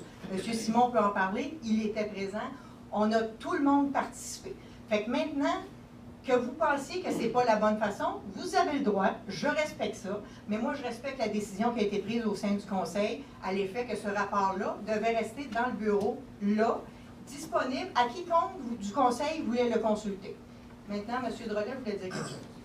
Merci d'avoir mentionné qu'au niveau du processus de la rigueur intellectuelle, donc je voulais juste vous mentionner, c'est pas juste dans ce dossier-là, dans plusieurs dossiers, souvent, autour de la table, on convient, on a un document, c'est une présentation, on sait que c'est peut-être un projet à venir ou pas.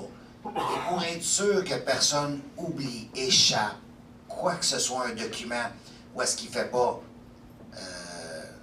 office, à partir de ce moment-là, pour se protéger, on a pris la décision de le remettre là et que si jamais on avait besoin de consulter, si jamais on avait des questionnements, parce qu'on a pris des notes, si jamais on avait des questionnements, on pouvait les consulter et que là, si ça ne concordait pas, là, à partir de ce moment-là, on pouvait revenir à la charge. C'est une décision unanime, justement pour empêcher un impair, parce que des fois, ça se peut, là, on ramasse une filière, on l'échappe, quelqu'un la ramasse, ce qui fait... Non, mais ça peut arriver. Oui, absolument. Fait qu'à partir de ce moment-là, pour être sûr et certain d'avoir...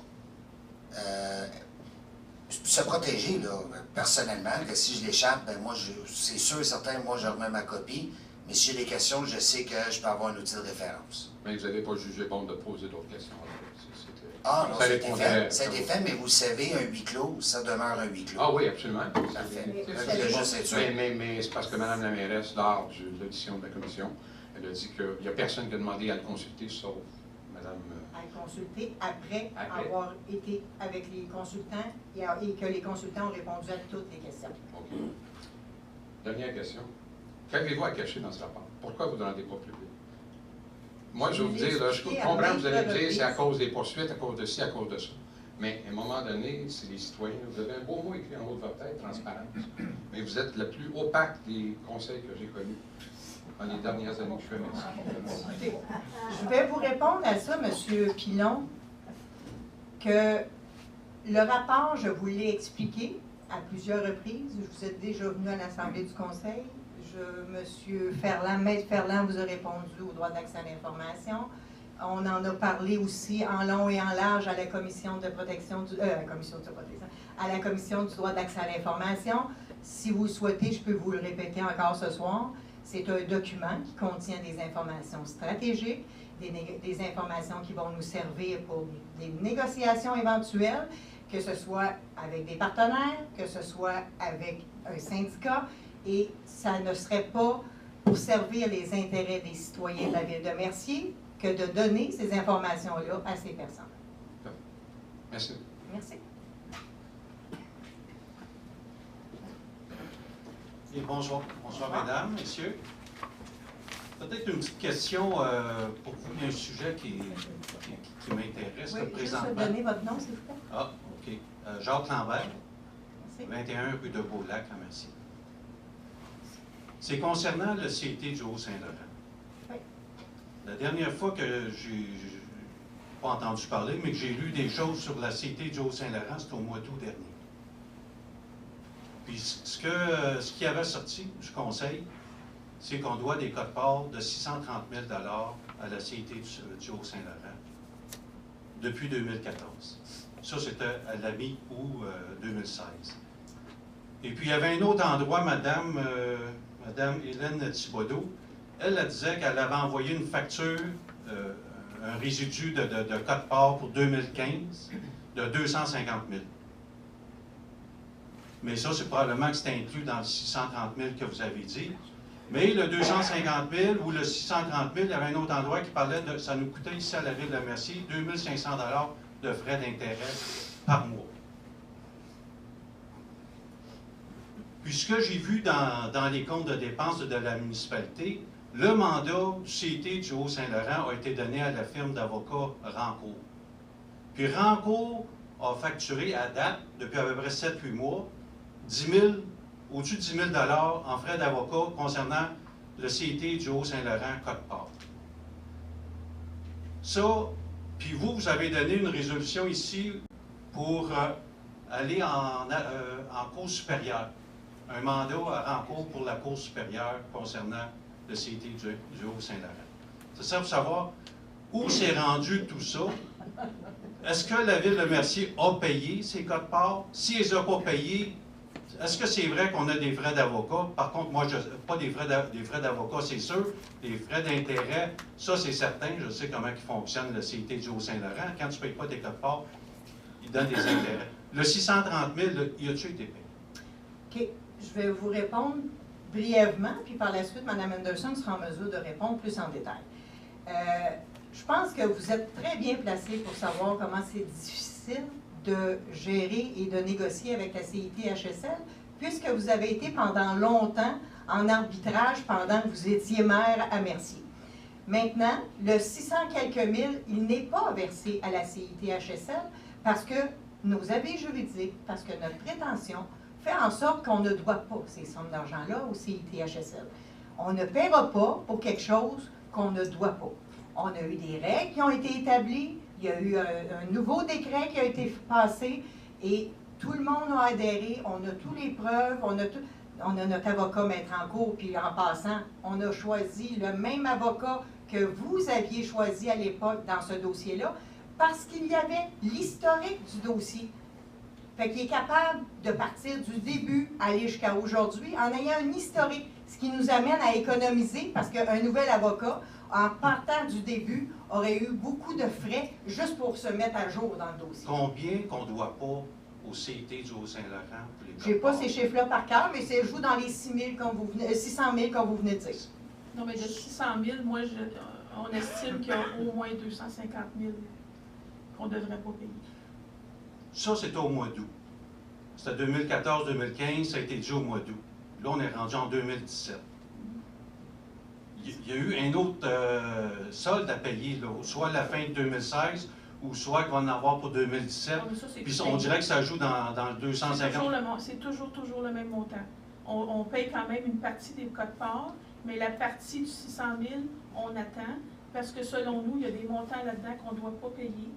Puis c'est pour les mêmes raisons des arbitrages quand vous étiez là. Puis on se bat pour la même chose que quand vous étiez là. C'est les Pour- mêmes raisons, mais ils reviennent encore. Là, il y a des frais d'avocat. Absolument. L'autre fois, là, il y avait juste quelques milliers de dollars de frais d'avocat. C'était tout parce que c'était en médiation. Mais là, vous êtes allé en cour supérieure. Non. Nous avons... Qui est allé en cour supérieure? Personne. Pourquoi vous avez donné un mandat à Rancourt pour aller en cour supérieure? Non, on est en train de négocier avec, on va pas en cour supérieure. Vous avez donné 4 mandats pour aller en cour supérieure. Il n'y en a pas un pour le CT du Haut-Saint-Laurent là-dedans. Écoutez, s'il y en a un décrit sur une résolution à quelque part, là, je peux vous garantir qu'il n'y a pas eu de suite à ça. Puis de mémoire, il n'y en a pas, là, mais vous me mettez un doute, peut-être qu'il y en a. Moi, ce que je peux vous de mémoire, garantir, c'est janvier ou février 2016, vous avez donné le mandat à Rancourt. moi, ce que je peux vous garantir, c'est qu'on n'est pas en cour supérieure. C'est en train de se négocier actuellement. La CIT-HSL a mandaté un avocat spécialisé en transport pour rencontrer notre avocat pour regarder le dossier. Il n'y a pas de cour supérieure là-dedans du tout. OK. Bon. Il y a le mandat à Rancourt toujours bien parce que vous y avez payé au-dessus de 10 000 dans la Ben là, dernière vous année. dites ça, mais je n'ai pas sorti les factures avec moi. Là. Je l'ai dans mon bureau, je peux aller vous les chercher. Là. Moi aussi, j'ai les ai. Mais Vous si avez... vous dites c'est 10 000, ça se peut, Ouais, mais 10 000 pour 600 quelques mille, je suppose que C'est 10 091. Si on veut être précis là, dans les factures. Combien? C'est resté à 630, ça veut dire que tous les autres codes-parts ont été payés. Tout est payé. Est-ce que vous payez les frais d'intérêt aussi à tous les mois? Non. Puis ça s'accumule, les frais d'intérêt. Un mois, c'est 2500, l'autre mois, ben... Oui, mais vous pensez que ce serait mieux de payer la facture en sachant, nous, on est certain qu'on n'a pas à payer ça. Vous payez combien d'intérêts, là? On ne les paye pas, c'est accumulé. Parce que ce que vous avez dit, là, vous avez parlé de 630 000, puis vous avez dit que vous n'étiez pas sûr, l'avocat, il a dit qu'il y a peut-être un 50 000 là-dedans qu'on n'a pas à payer. C'est plus que 50 000, c'est pas ça. En tout cas, si elle ne l'a pas dit, elle l'a dit à quelqu'un ou elle ne l'a pas démenti, c'est dans le journal Le Soleil du 17 août 2016. Quand vous parlez de qui? De moi, de Mme Anderson, de Mme Thibodeau? C'est Mme Anderson qui a été citée. OK. Il faudra vérifier. On n'a pas ça par cœur, mais moi, ce que je peux vous dire, c'est qu'on ne paiera pas quelque chose qu'on a la prétention qu'on ne doit pas. Bon. C'est pas 50 000, c'est près de 250. Écoutez, on n'a pas les chiffres, là, c'est en train de se négocier. Ça me ferait plaisir de revenir le mois prochain. Pouvez-vous le sortir? Ou si vous l'avez avant, si vous pouvez m'appeler, je vais venir le chercher. Bien sûr. Pour savoir c'est quoi la facture exactement du CIT du Haut-Saint-Laurent. Parce que je vais vous dire une chose pour les membres du conseil, là. Si les montants sont là, le CIT du Haut-Saint-Laurent, ils vont nous facturer des intérêts. Puis M. Rancourt, il sait très bien qu'on ne peut pas s'en tirer. On est obligé de les payer l'autre fois. M. Lambert, moi, tout ce que je peux vous dire, c'est ce qu'on fait, c'est sous la recommandation de Maître Rancourt. Et puis, je peux-tu rassurer quelque chose? Il est bien payé. Il est bien payé pour Regardez, ça. Pas plus que vous. Regardez, Ah oui, pas mal. moi, quand j'ai pris le dossier en charge, là, le système de séparation là, était tout grosso modo là, 33%, là, RFU, ainsi de suite.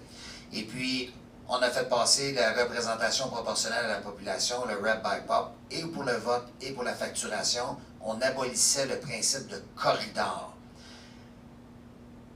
Tout le monde a voté pour. Si je me souviens bien, il y a une personne. Non, non. Il y a deux municipalités qui sont retirées. Il y a deux municipalités. Attendez, vous parlerez après. Non, M. Lambert, il y a deux municipalités qui sont retirées de l'eau. S'il vous plaît, M. Lambert, la présidente de l'Assemblée, c'est moi. Et c'est M. Drolet qui a la parole. Merci. Je vais juste répondre à des précisions si jamais vous avez des interrogations.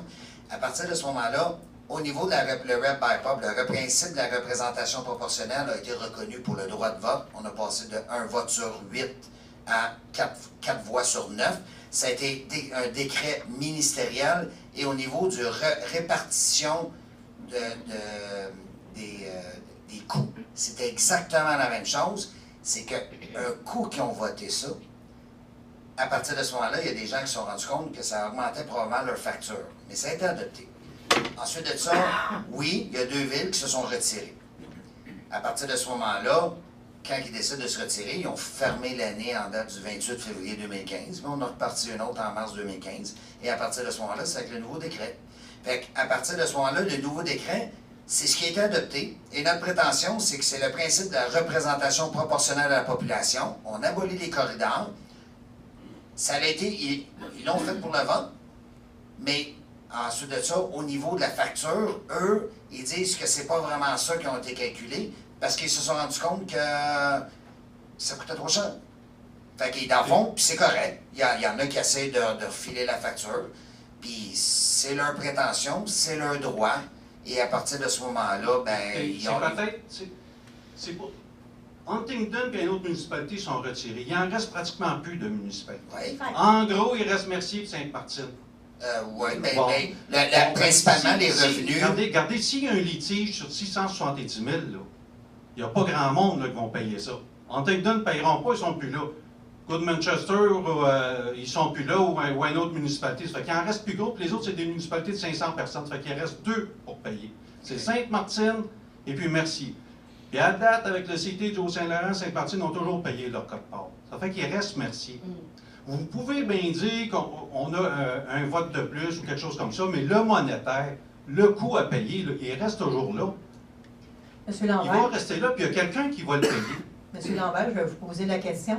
Qu'est-ce que vous feriez à notre place? Vous paieriez sans vous assurer qu'on paie de payer pour les bonnes raisons et pour la bonne facture? C'est Je tout ça que vous êtes en train de ferais dire? à votre place, là, M. Simon, il connaît très bien le dossier. Il connaissait au début. On était supposé de se retirer de ce merdier-là. Vous avez dit, on va faire mieux, on va y aller, et puis tout ça. Vous avez placé M. Drolette. Bon, en tout cas, vous êtes allé, vous avez continué. Après ça, vous avez bien vu que ça ne fonctionnait pas. Mais il y a juste une affaire, c'est 1 million plus tard. Monsieur Lambert, est-ce que vous aviez eu l'autorisation du ministère de vous retirer? Oui. Pardon? Oui. À quel endroit? À aucun moment, le ministère on a l'avait eu accepté du que le ministère des CIT Transports. Donnez-moi la preuve. Oui, on l'avait eu. Donnez-moi-la. Moi, j'ai... Ben, vous avez passé une résolution pour annuler ça. Non, annuler Annuler la le demande. retrait. Non, annuler la demande de la... Non. Elle est acceptée. Monsieur Elle est Lambert, acceptée. Vous il y a avez passé aucune une demande qui est résolution acceptée. au début de 2000. On va laisser M. Simon répondre, il était là.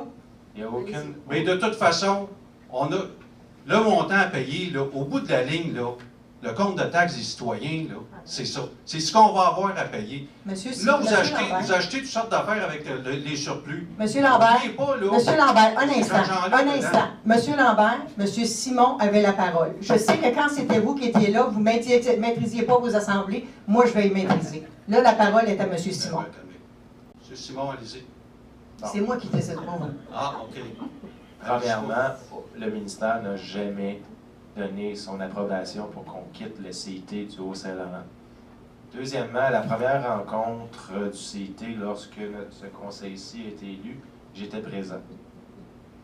Il y a eu beaucoup de changements de conseils de ville, des autres municipalités aussi, et il y avait une volonté de s'entendre. J'ai vu, même c'était à un peu, M. Drolet et Mme Michaud aussi étaient là, c'était vraiment une position des autres maires qui étaient là aussi, et conseillers, parce qu'il y avait aussi des conseillers, la volonté de s'entendre tout le monde ensemble pour, en fait, faire un transport en commun qui est raisonnable pour tout le monde.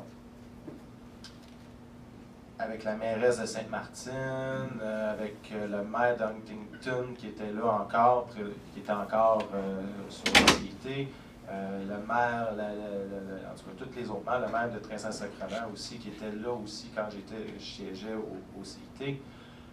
Tout le monde voulait s'entendre. Tout le monde était prêt à mettre de l'eau à la roue pour pouvoir finaliser tous les dossiers.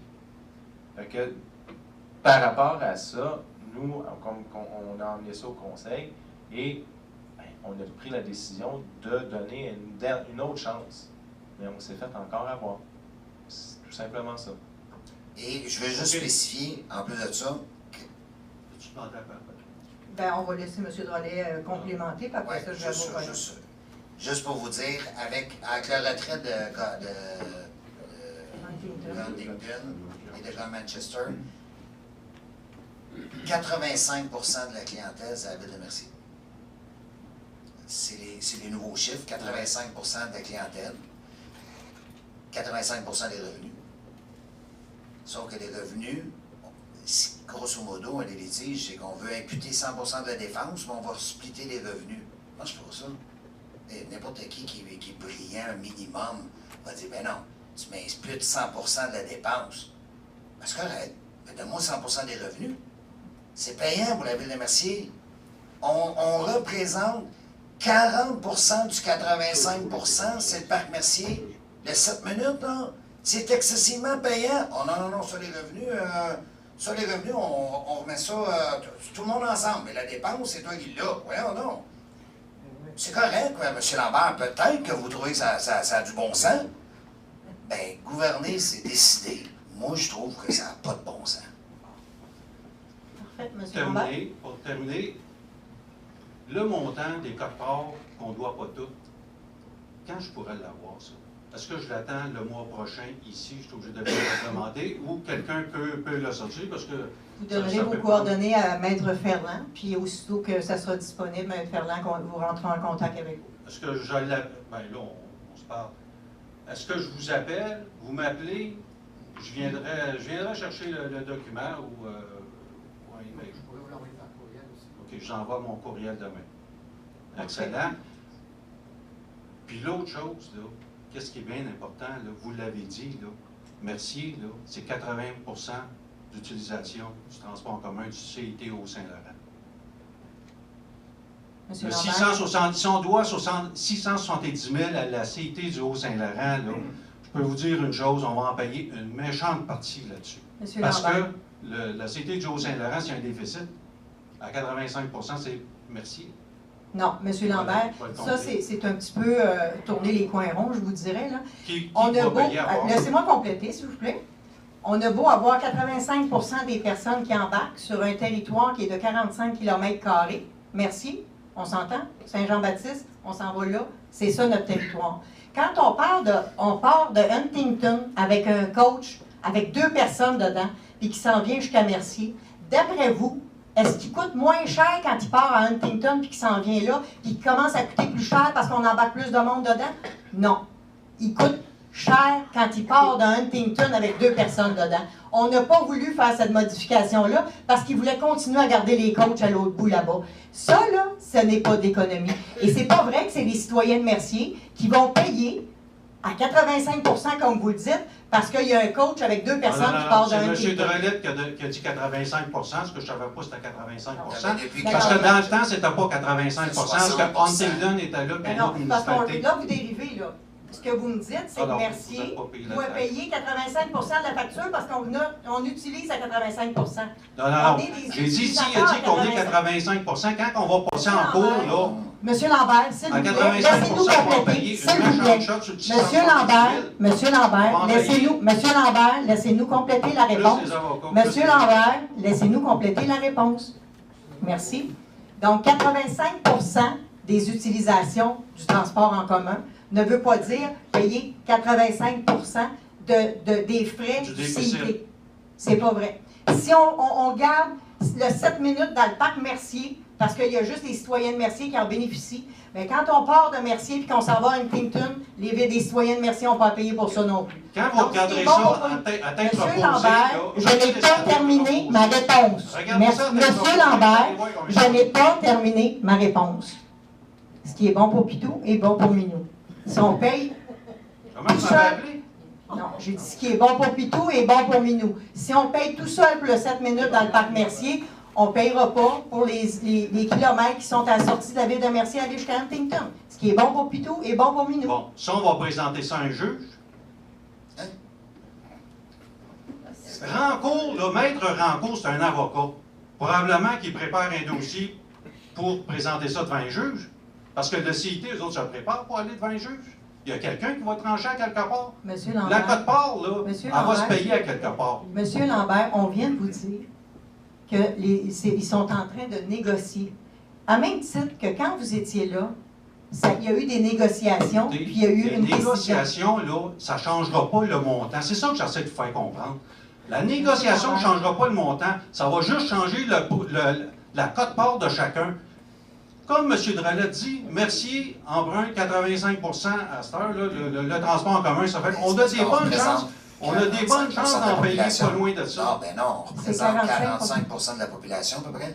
Donc, nous, ouais, c'est le rep by pump. C'est le rep by pump. C'est la représentation proportionnelle. On est 13 000 à peu près.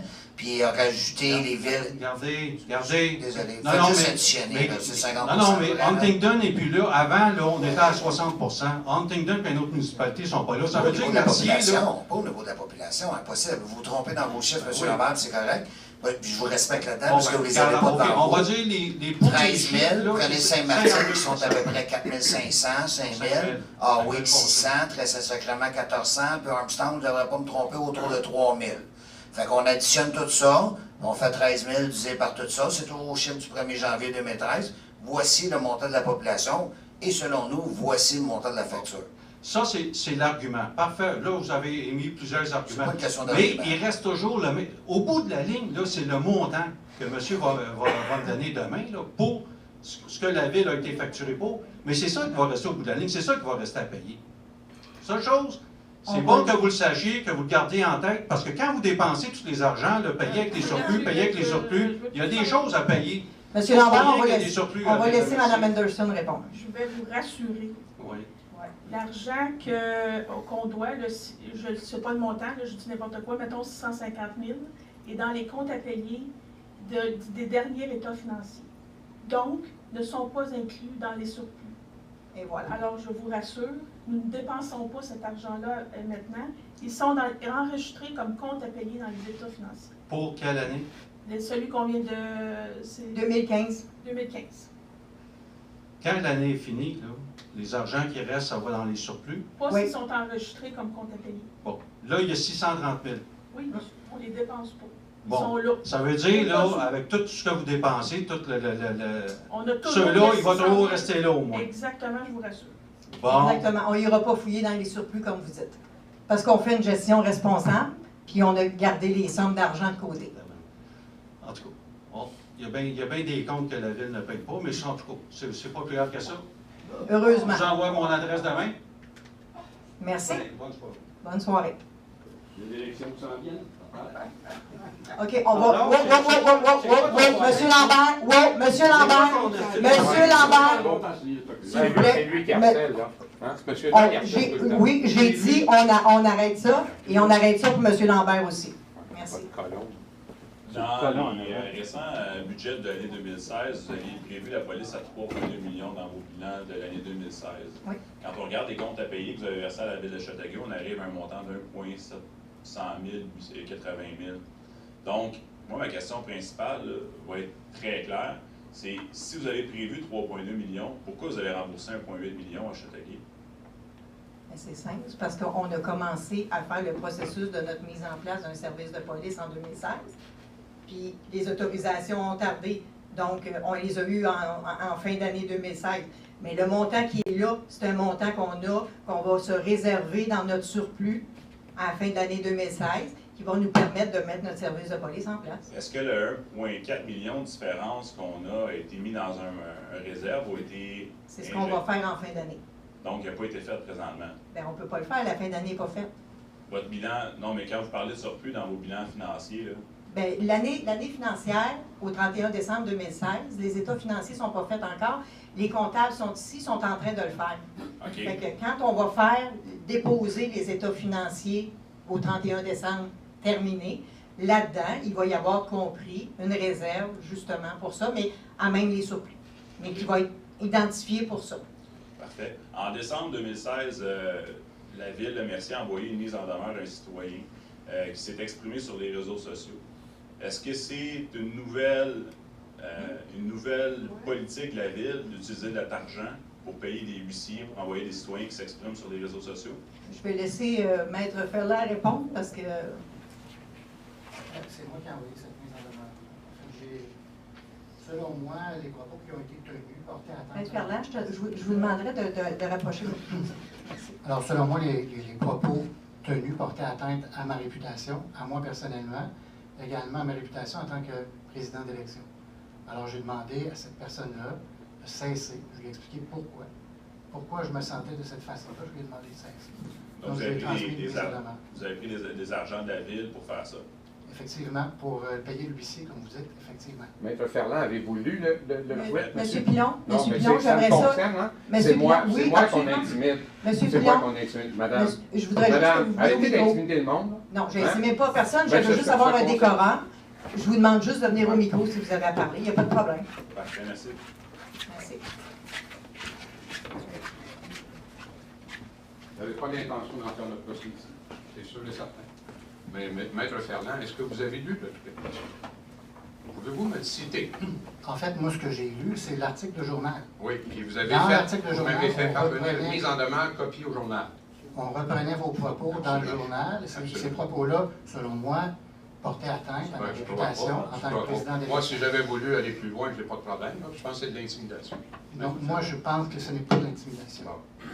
De toute façon, on pourrait aller plus loin là-dedans, c'est sûr et certain. Vous n'aurez rien à me reprocher.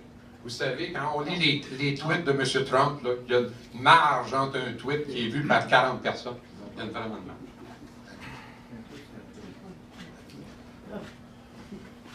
Est-ce qu'il y a d'autres questions? Parfait. Donc, ça prendrait proposeur pour la levée de l'Assemblée. J'en fais la proposition. Proposé par M. Drolet, appuyé par Et j'appuie. M. Lafleur. Merci beaucoup tout le monde de votre présence. Je n'ai pas parlé. Je n'aurais pas parlé.